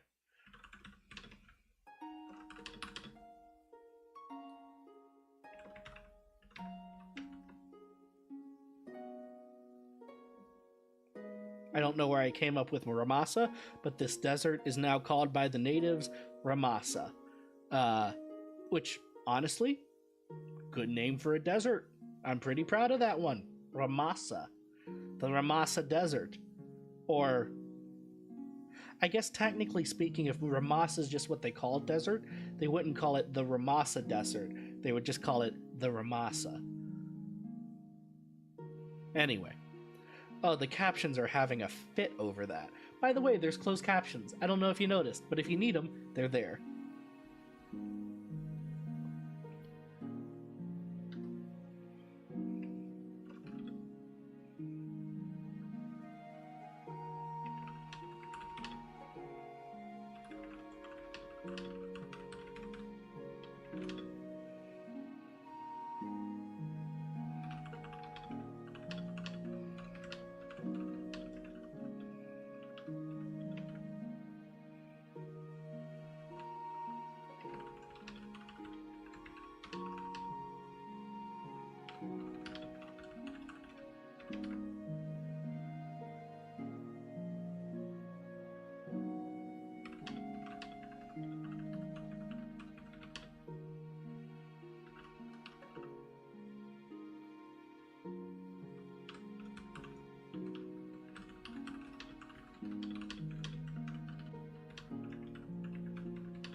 Also, if anybody like subbed on YouTube, I never bothered setting up YouTube alerts because I'm new and I don't know how to do that.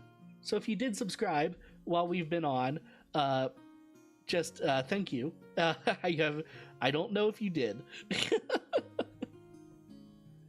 Normally we're not writing. Normally we are reading the classics. I like doing like dramatic readings. We're currently in Dracula. I decided to start with Dracula because I'm scared of vampires, and I thought that would be funny. And so far, it has been actually very, very good for me. I'm getting over a phobia there. So yeah, Chapter 3 should be up as soon as I remember to export the darned video. I don't edit stuff. It's just me remembering to do it.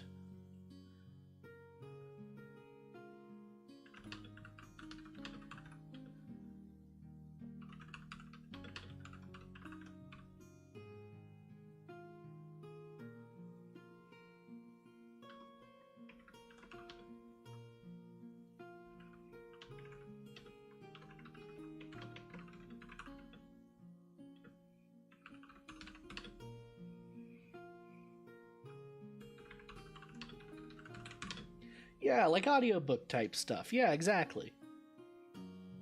Except it's live. So if I flub a word, you just get to watch me flub the word.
A lot of confidence, especially with the classics and their super dense language.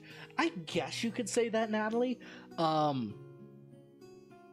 So I do voice acting adjacent stuff for my main job.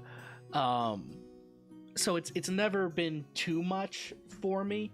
Also, as a kid, I studied Latin just for fun, and I read the Canterbury Tales just for fun. I have far too much experience with linguistics, and I mean, I've read Canterbury Tales out loud to myself. I was a weird kid, but yeah, I've got a lot of I guess you could say a lot of experience. I've been on teleprompter before, and I've done things like that. It's really not that different. You just kind of turn off your brain and read it.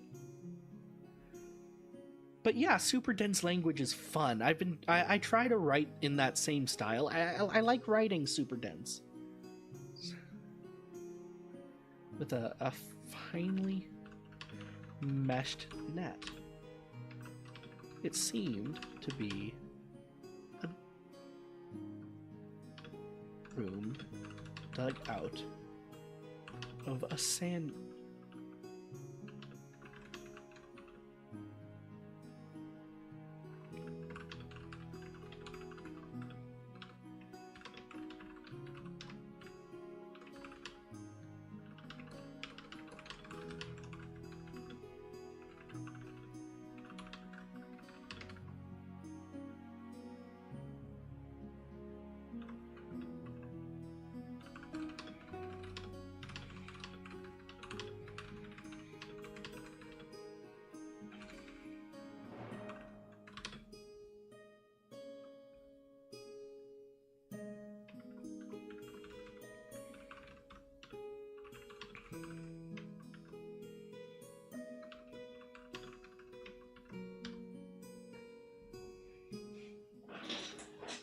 Your sister writes like she's in 1850. Nice. Sounds like a very fun writer. More people need to write like it's 1850. You know? There's a certain amount of beauty and good grammar that I think we've really lost as a culture over the last, not 100, but maybe 80 years of writing. That takes us what, back to 1960? No, 1940. Yeah, since the 1940s.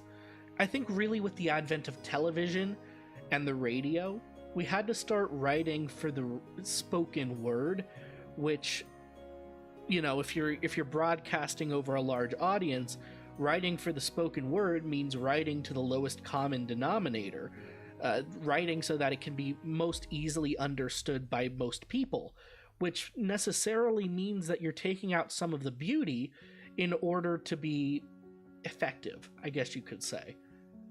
I don't want to do that. I don't want to take out any of the beauty of the writing just so it can be more effectively understood. I would rather raise the standards for reading than lower the reading itself, if that makes sense. Yes, Tabitha, this is the place to rant about the Oxford comma. I'll be entirely honest with you. I'm really bad for comma splice. I'm really, really bad for comma splice. So you may have seen me use the Oxford comma in some places, and then in others, not at all, because comma splicing, man. History with Teller? I mean, sure, maybe. History with Teller could be a thing. I'm just generally knowledgeable about a lot of history.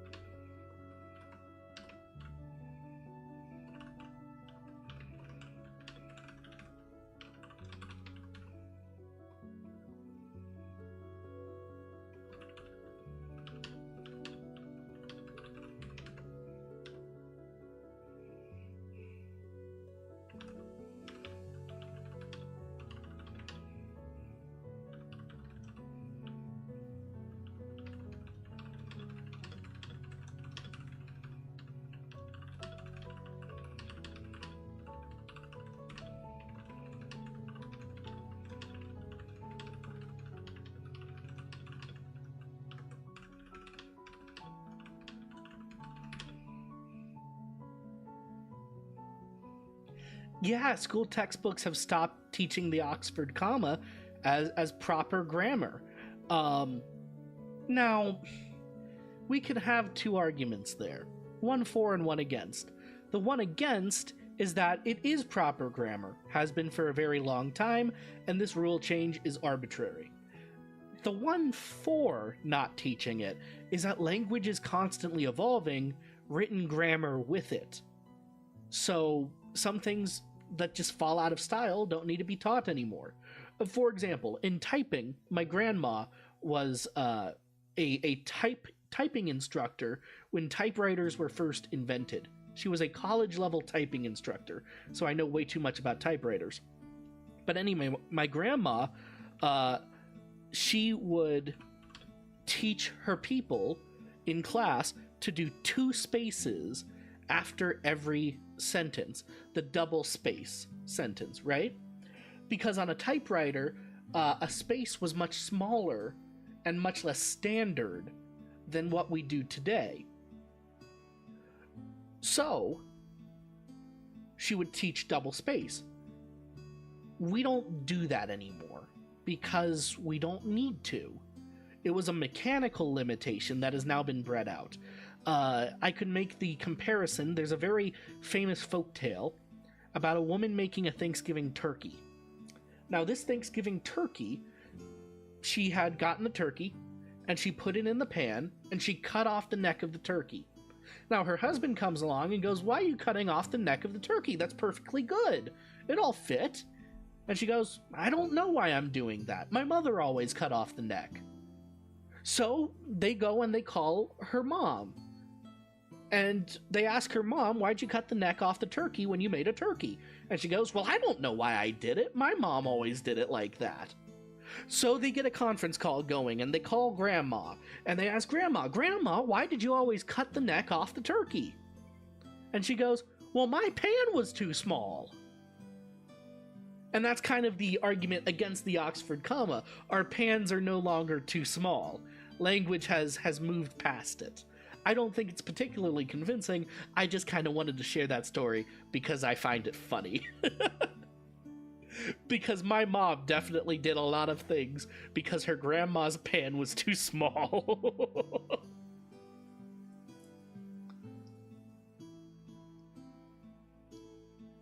Double spacing is different because it never tied into clarity. That's true. It's not a one-to-one comparison. I just kind of wanted to brag on my grandma and also tell a funny story about turkeys.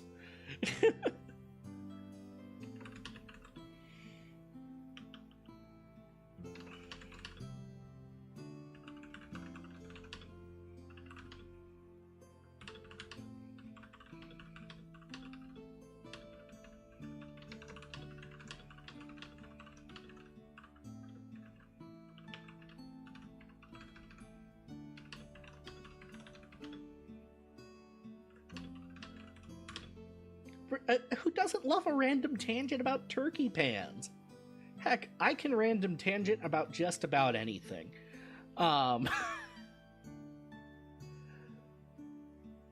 Is leathered not a word? I completely reject that. Leathered is definitely a word. The closed captioning agrees with me. Look at the closed captioning right now. It is saying leathered. Exactly how I wrote it.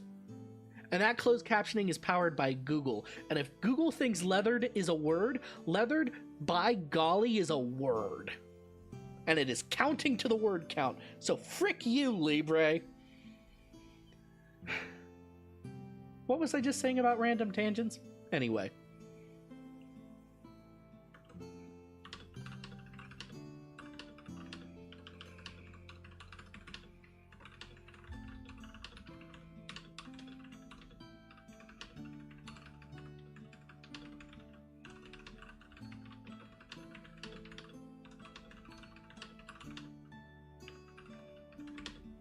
Thank you, Tabitha.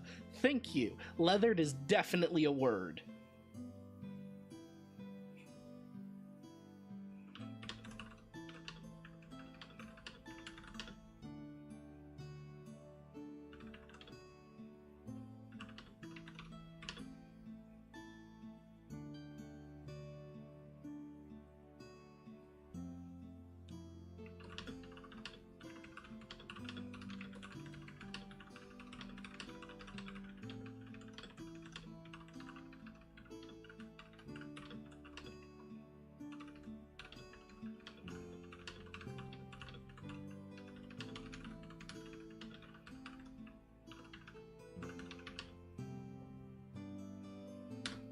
Oh, I like that line.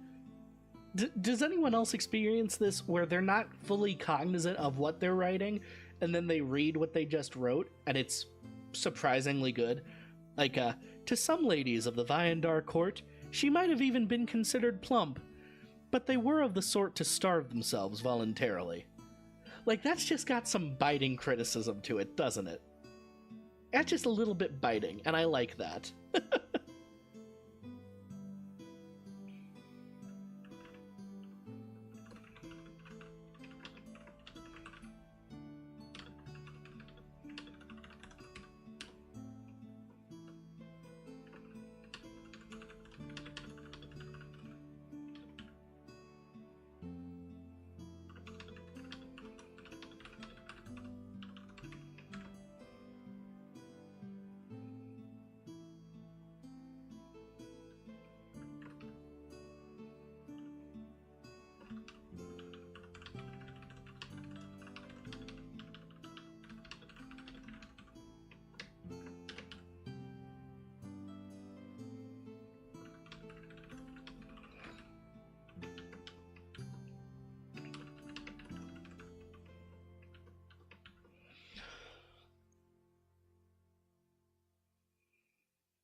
Alternatively, it's the worst thing you've ever penned and you're left wondering how you managed it. Yeah, yeah.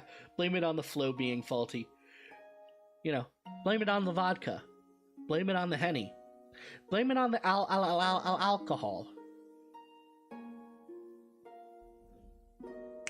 Anyway, you haven't either. It's Ander.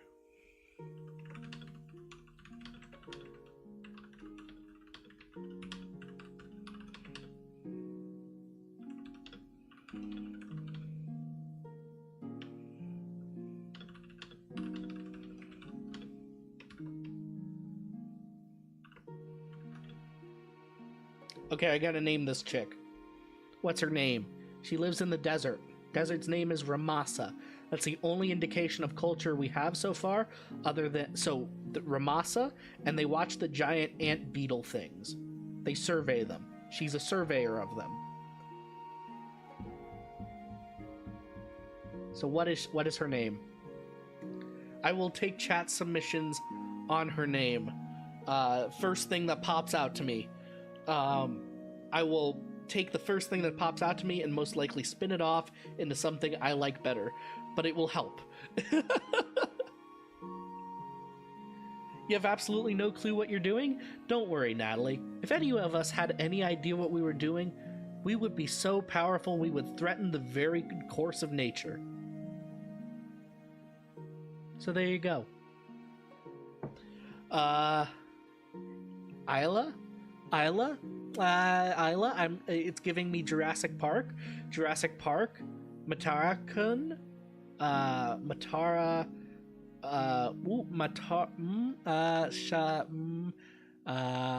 just trying out some sounds here to see what makes sense. Islum? Lucreta. Oh, I do like how I did the C there. Kiara or Ciara? I don't think Ciara is gonna. Kiara has something to it. I don't know. I kind of want it to be more whispery. I kind of want it to be, Sierra? No, that's a mountain and a drink and a mist and a dew. Sama? Ooh, what did I just stumble on there? Sama? Siema? No. Sama? Is that S-A-E? Say. Is that S-A-Y, maybe? S-A-Y? Same. Same. Cecile?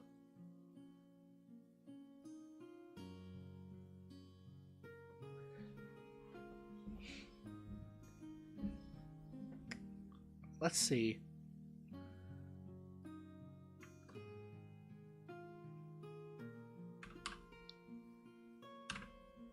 Sema. I think that works.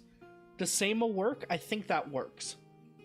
just the way I'm seeing how the C and E play off each other there, it's kind of reminding me of like the desert for some reason. I don't know why that symbology is reminding me of the desert, but it is, and I like it. Sema.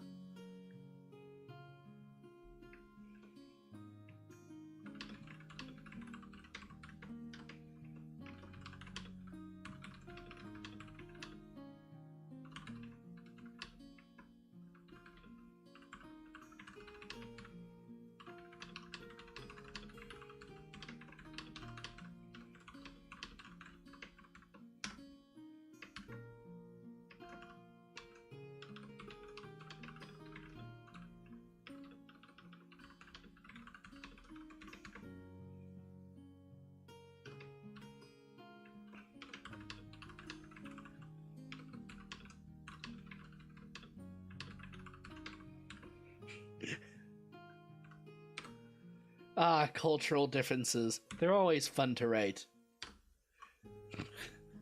I'm of my own family. Are you not of yours? No, I mean your family name.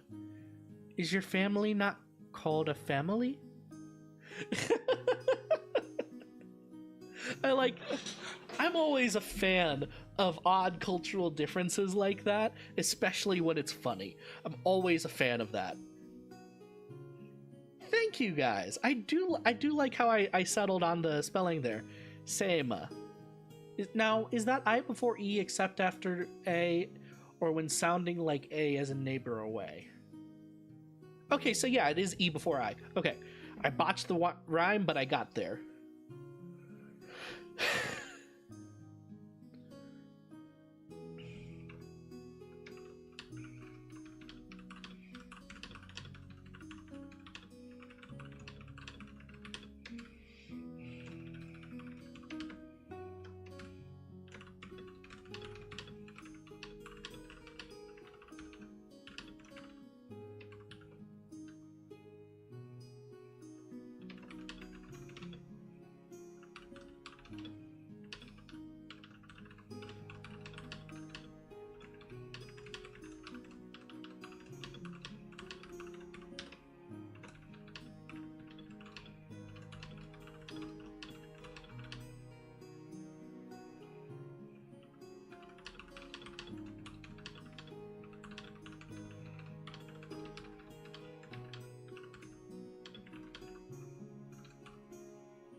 Also, I really hope this VOD stays up, because this stream said that it was copyright free tavern music.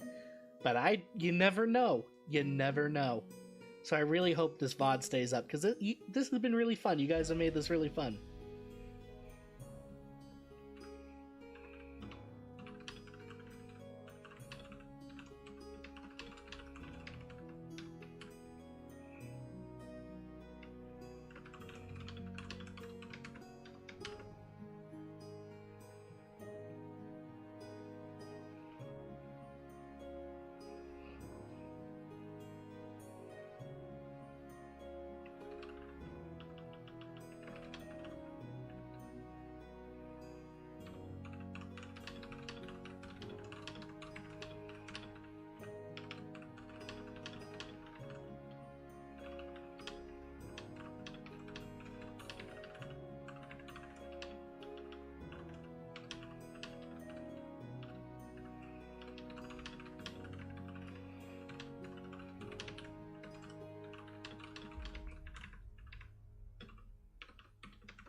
I do like how happy she is in contrast to how grouchy Ander is.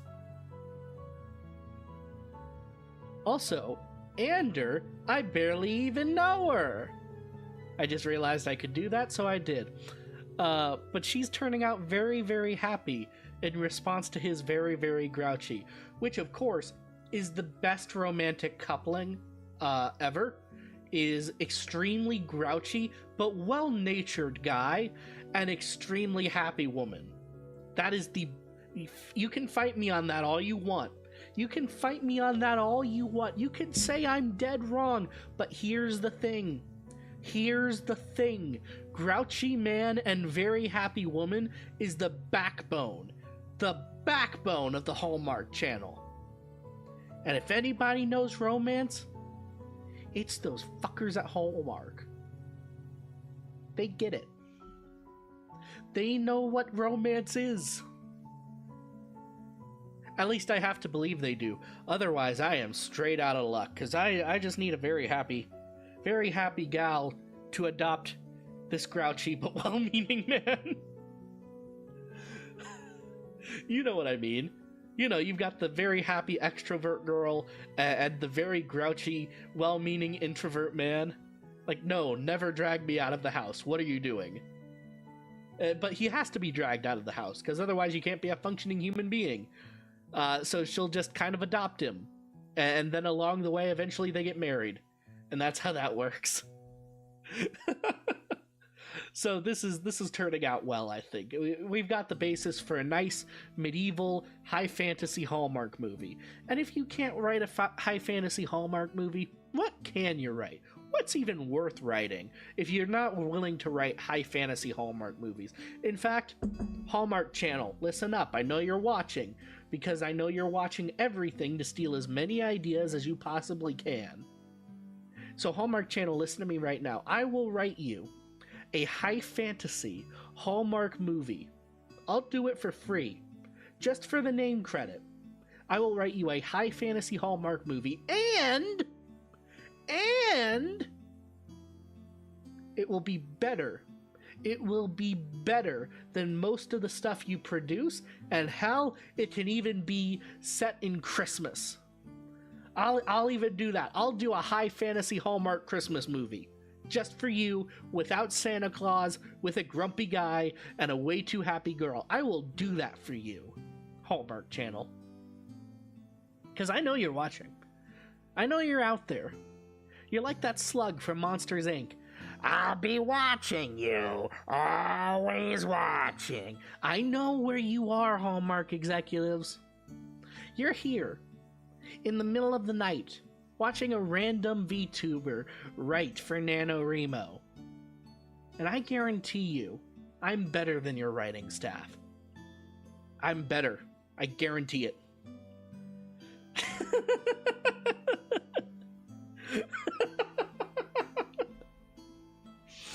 It is getting late. I don't even know where that rant came from. Oh gosh, I am tired.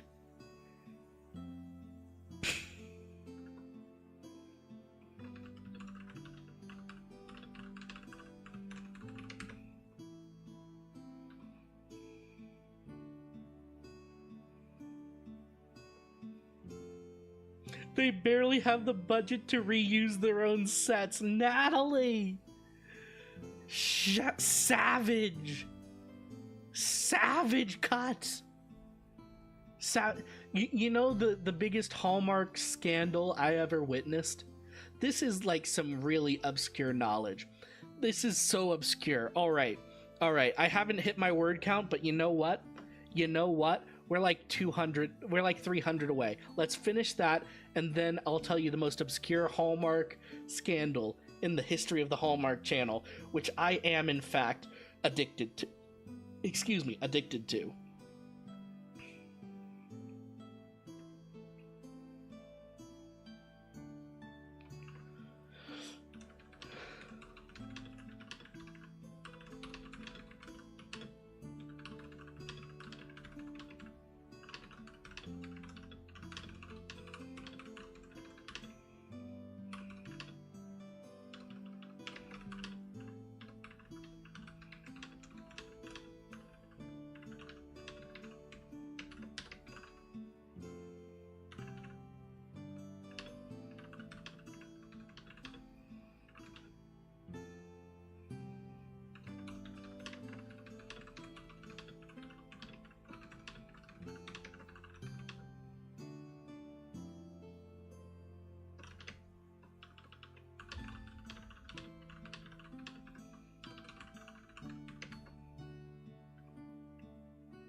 Ooh, 3,200 words. All right, we're done. We're done. We're caught up. We are officially caught up. All right. Oh, I'll save that after the stream. I'll just leave it up for now so you guys can look at it. Oh man, good writing. Good writing tonight. How long did that take us? Let's see, we spent about half an hour reading the VTuber magazine, so that took us about 2.5 hours to write 3,200 words, which is not nothing. That's a sizable amount, but hey, we got through it. So yeah, the Hallmark drama. I say Hallmark drama. This wasn't really drama. It's just something funny. There are a couple of radio hosts who once did their own Hallmark spoof movie. I think they called it The Christmas Cookies or something. And it was this really, really bad joke of a movie where the main guy love interest is this fat plumber who keeps coming over to fix the plumbing in this cookie store. And the cookie store is run by this girl who's dating an executive. And the executive wants to buy the cookie store from her after he marries her to take the cookie recipe and you know, sell the cookie recipe and make a bunch of money and a big cookie factory. She doesn't want to do that though, because these are her grandma's special cookies. So she ends up marrying the plumber instead, long story short. You need to watch this. It's really, really dumb. It's really, really dumb. If you know any radio at all, it was Glenn Beck's co-hosts, which is so random. That's such a random thing. 'Cause Glenn, like, I wouldn't have expected it at all. It's super low budget. I think they spent $50 on the whole thing. I have no idea where you can even watch it anymore. But then, you know what happened the very next year? Hallmark released a movie with the exact same plot. The exact same plot. It's craziness. That's what I was talking about, that they're watching everything to steal ideas. They released the exact same plot about a girl dating an executive. She has a cookie factory and he wants to buy the cookies to mass produce them. It wasn't a plumber that she fell in love with. It was just some local hunk who was not, you know, a fat plumber, but otherwise it was the exact same plot. It was the exact same film. Let me see if I can find it. Let me see if I can find it. This will be so random if I manage to find it. I don't even remember the names of his co-hosts, so I'm gonna go for Glenn Beck. No, Glenn Beck wrote The Christmas Sweater, but that was like his serious Christmas book. Oh,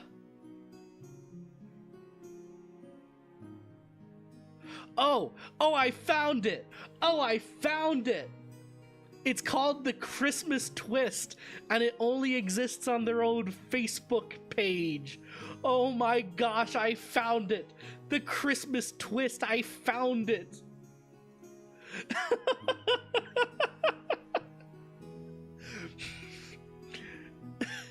So it's a bunch of radio hosts.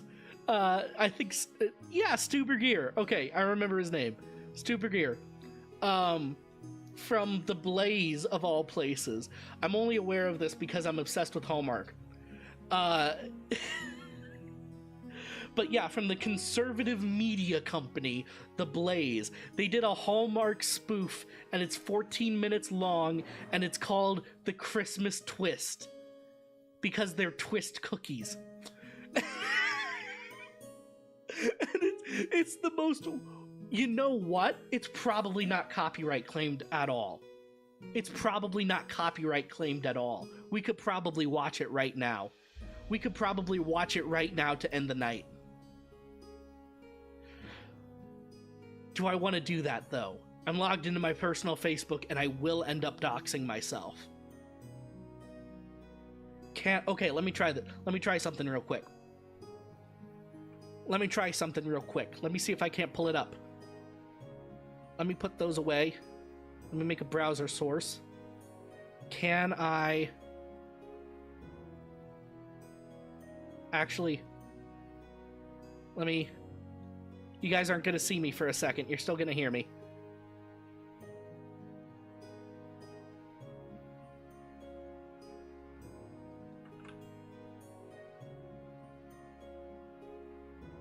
Can I open this up and watch it? No, it wants me to log into Facebook still. Darn.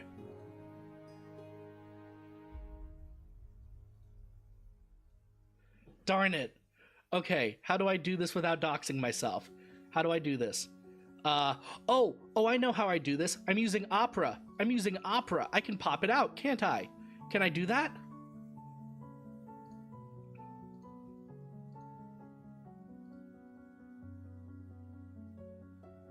I gotta mute this so I don't accidentally play it on you guys, but can I pop this out? Can I make this its own window, please? Please?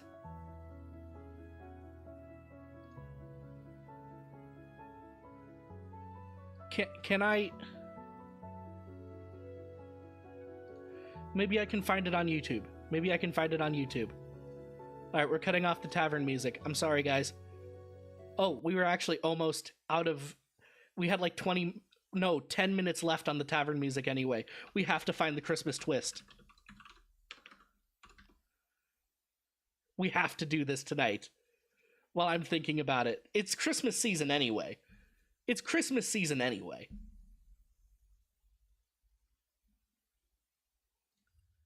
Wow, my internet's being so... I guess because I'm streaming. It's being really slow. Oh my gosh, I found it. It's got 6,000 views. They put so much effort into this for 6,000 views. God, I love America. Can I even load this while I'm streaming? That is the eternal question. And now can I safely log into my Teller YouTube account so I don't dox myself? I think I can. All right, gotta hide the bookmarks. Gotta hide the sidebar.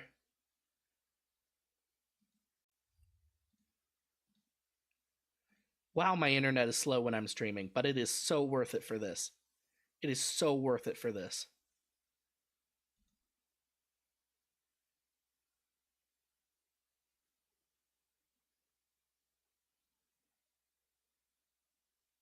Actually, I don't even need to go through all that trouble.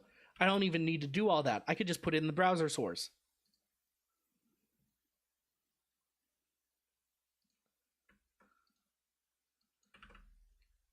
And work.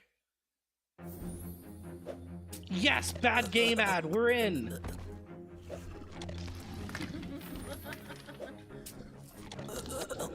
Here we go, guys. The Christmas twist.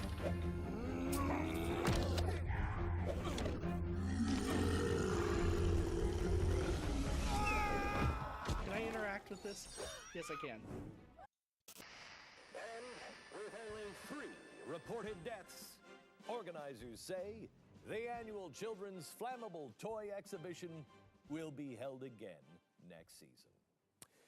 Finally, the city has announced plans to go ahead with its proposed combination handgun, cigarette, and pork rind factory. The site for this slice of heaven on earth is our own historic hometown square.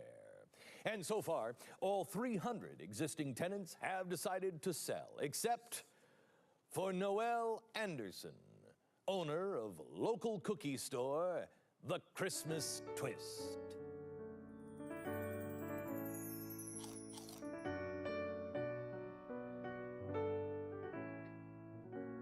Guys, The Christmas Twist.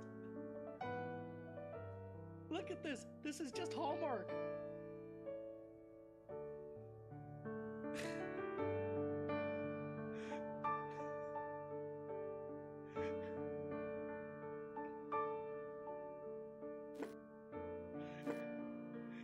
Just random images on a television. So Honey, they can turn off the TV. them. I've got amazing news. I just closed another business deal. Since, I'm a businessman. And now I'm officially getting that big business commission. I wish you wouldn't always talk about money around the holidays. But honey, now I can afford the one thing I really wanted. And Noelle, will you marry me? Dad, It's a ring pop, that's guys. the biggest diamond I've ever seen. Of course it is. From the richest boyfriend you've ever had. What do you say to a lifetime with Thad? Well, I guess so. Did you hear that, world? She said, I guess so. Oh, this is the greatest day of my life. We're gonna have the best Christmas ever. Like a family. Me, you, and my money. Wow, is it cold out there? I bet Santa himself will get frostbite. Did you finish decorating at least? I sure did. I hung up so much tinsel that now I've got tinsels instead of tonsils. Pencils instead of tonsils, guys. Guys, are you watching TV? Okay, just because I was driving here and I was then parking and then walking in doesn't mean that I didn't understand that news was about to break. Quick, turn it on. And in case you just happened to turn your television set on, There is breaking news. In an attempt to go ahead with the new handgun cigarette pork rind factory, the mayor has officially made public an offer to buy the lone holdout, local cookie store, The Christmas Twist. The mayor announced his offer for the 600 square foot cookie store. 600 square feet, $11 guys.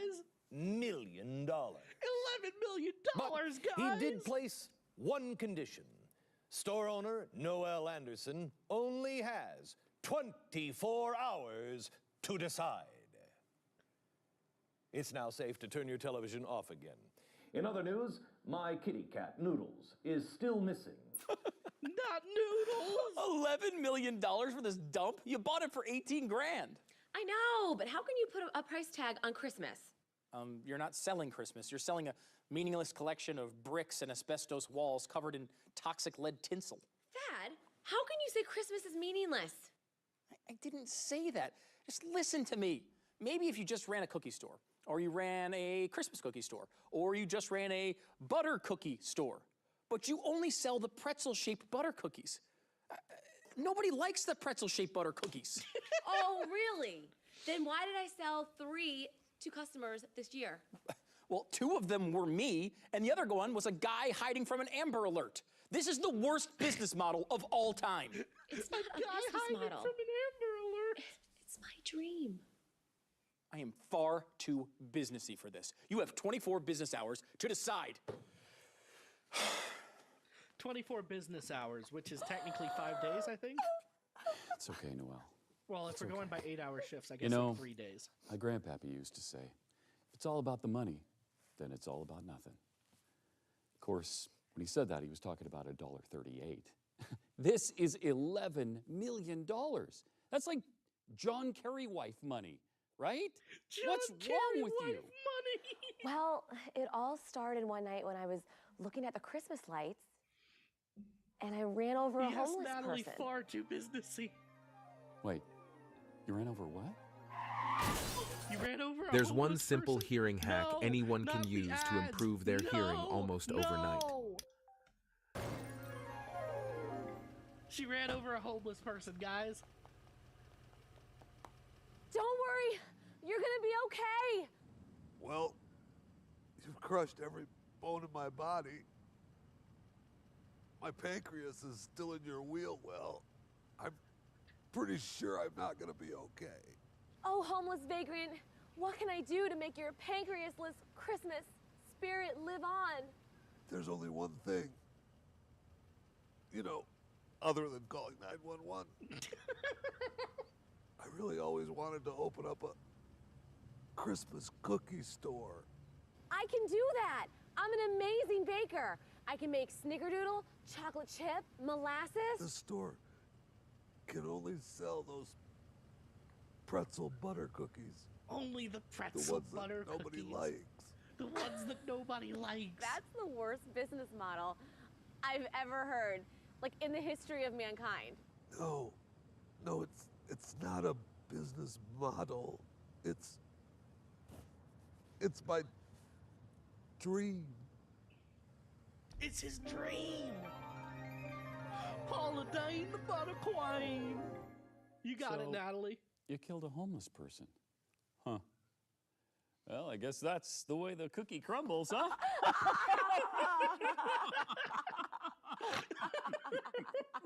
They good? The guy's the cookie crumbles.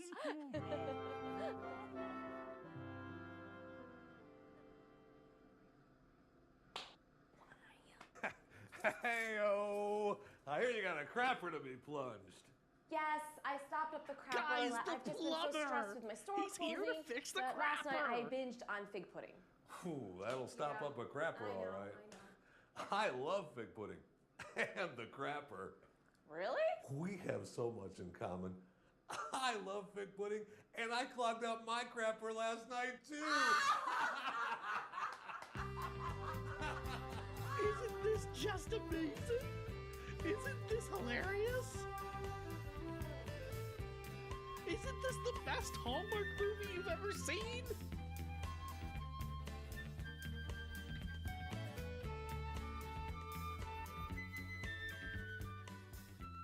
Oh, and I suppose we're all supposed to believe that my cat Noodles ends up dead the same weekend George Soros just happens to be in town.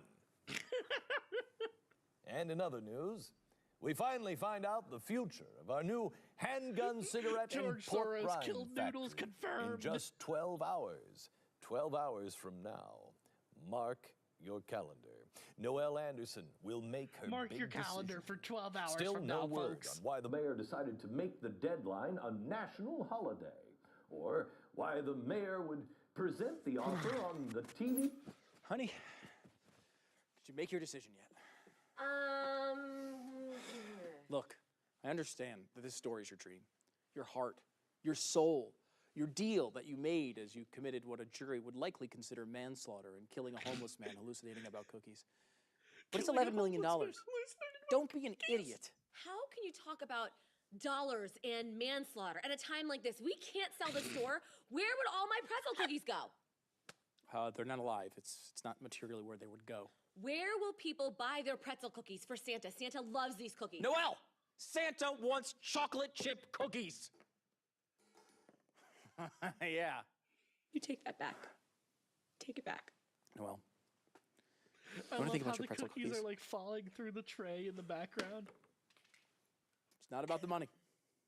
Oh, she's just. It's about how we gotta dumb you rewind. are. She's just breaking Loves these character cookies. there. Noelle! Santa wants chocolate chip cookies. Yeah. She's You just take that breaking back. character. Take it back. Noelle. You want to think about your pretzel cookies?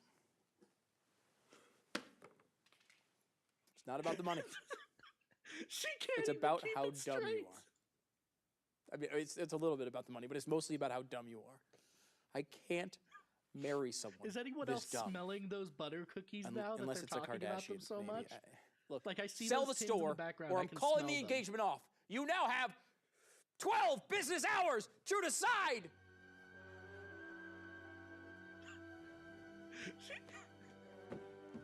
Yes, all the acting. Everything is Oscar worthy. This is a serious matter. Ho-ho-ho's here. It's Uncle Billy. Uncle Oh, Billy! no, what's wrong, Noelle? I might lose my store. My businessman fiance gave me an ultimatum, and I think I'm in love with a common laborer Oh, my. who looks suspiciously like the homeless man that I ran over. Except he's wearing glasses, and I'm so torn. Yeah. Except he's wearing Well- glasses. You know, Noelle, my grandpappy was once faced with a Christmas choice, a choice just like yours.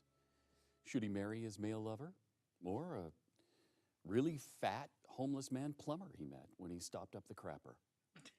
Well, who did he choose? Neither. He was hit by a blonde woman in an SUV and left to die on the road with no explanation, but that's the moral of Uncle Christmas time. Billy's So what you're grandpappy saying was is the that I should homeless marry my mean vagrant. fiance? No, stupid. Oh, you're so stupid. How can you be this dumb? I mean, that's stupid. So then what you're saying is that I should choose the plumber? Yes. Wow, geez, I'm really starting to see where your fiancé is coming from. You are stupid. Stupid. I mean, really dumb, Okay, Noelle. well, I hope I have enough time to go I mean, stop up the Natalie, toilet both again. those choices were well, male I mean, lovers. you are stupid. Can you do it? I don't know. That is stupid. I mean, oh, should I marry my mean fiance? Yeah, dummy, go ahead. Should I marry my mean fiance? So did you make a decision? I have a businessman meeting to go to in the business world. Yes, I did. I did make a decision. I choose the Christmas spirit. And I choose this plumber with potentially no future. He's homeless. But I just met him, and he believes in me, and he believes in my store. Good luck with that. Good How luck could with a your plumber stupid be store homeless? with the pretzel cookies and this pointless plumber idiot. All of it's the big pipe dream. You know, because the pipes. He happens to work with pipes, and that's his chosen profession. It's a pipe dream. I think it worked. I don't understand why you didn't. Now, let's go fix that crapper Together. together. The time barrier is so plot, Natalie. You know, before I get started fixing your crapper, I just want to say this. I might not be a businessman like your businessman Also, he's not wearing boyfriend. glasses. I might not have the intelligence, the pleasant odor, or the lack of mouth sores. I can't even afford a big fancy ring. But I can't afford this. Wait, did you just find that on the floor? Well, yes, but that doesn't change the question. Will you marry me? What is that? Yes! What did he just put on her finger? Oh no! I can't do this. I can't do this.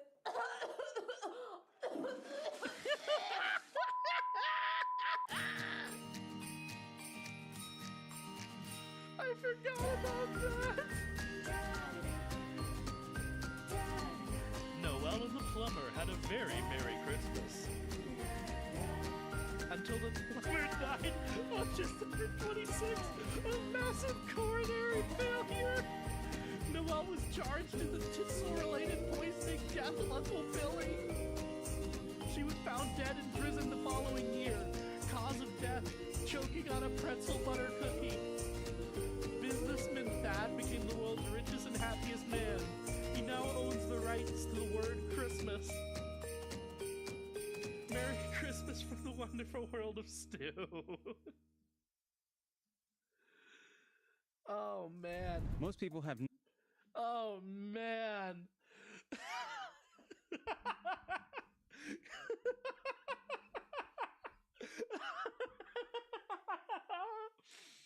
Oh man. What a red. And they stole that plot. Hallmark stole that plot pretty much verbatim. Except for the homeless man and the plumber. And the plumber. I know because I watched them all.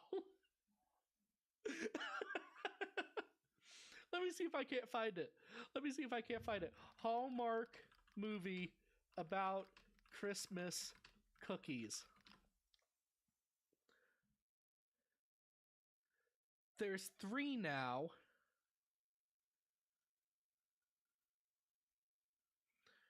Let's see, when did Christmas Twist come out?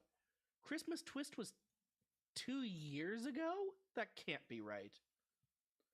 Okay, aired originally in 2013. Okay, that does help. That is such 2013 quality. Is it a cookie cutter Christmas? No, that's about 2 school teachers. I'm going to introduce this to my entire family, to my friends, and the homeless people, but only after committing vehicular manslaughter. Yeah, they probably gentrified the, Oh, was it the 2016 movie? Christmas Cookies? Oh, A corporate agent is sent to a small town to buy a cookie company and shut down its factory. When she starts falling in love with the factory's owner, the town's Christmas spirit overtakes her. There you go. They stole that plot. Christmas cookies, everybody. Oh, no.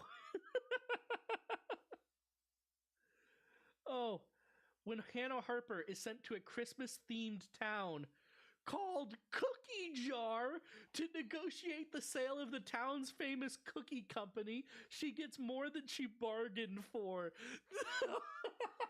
They somehow made it better. They called the town Cookie Jar.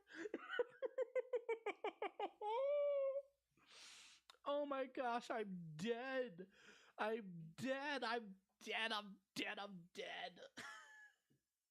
No copyright battle now, because I guarantee no one's ever called any town Cookie Jar. Yes, the joys of NaNoWriMo. But unfortunately, those joys must come to an end, because I have been live for over 3 hours now, and my sanity is clearly and slowly stripping away. It's true. I can't maintain my sanity at this hour of the night.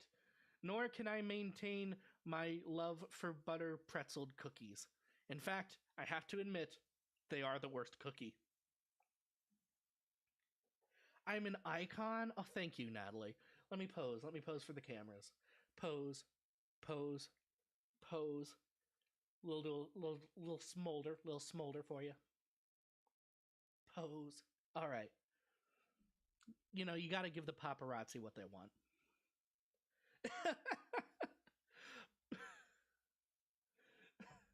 Well, thank you both for coming. You guys were delightful as well. Again, I didn't set up any YouTube alerts. I probably should at this point. I didn't think I was going to find anyone on YouTube, but here we go. So if you did sub, thank you so much. I stream Sundays, Tuesdays, and Thursdays at 8 p.m. Mountain Standard Time. So yeah, if you guys are around on those specific days, Sundays, Tuesdays, and Thursdays, that's when we are streaming most regularly. I've only been doing this for about 2 weeks now, so I don't know if it will continue like this.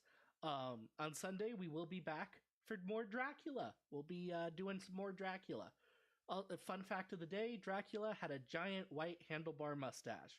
And I'll leave you with that image for tonight. Let's see, I don't think anyone's actually watching us on Twitch tonight. So Twitch has a feature where I can raid another person who's live streaming and send you guys over to them, which normally I would do, but you're on YouTube. So I can't do that. Yeah, confirmed no one's watching on Twitch, I don't think. But yes, good night for now, and have a very, very Merry Christmas. You know what, since we're doing so much Christmas stuff, I should probably give you a Santa laugh. My production quality is very low tier, Natalie. You have such low expectations, but I am happy to abuse your low expectations.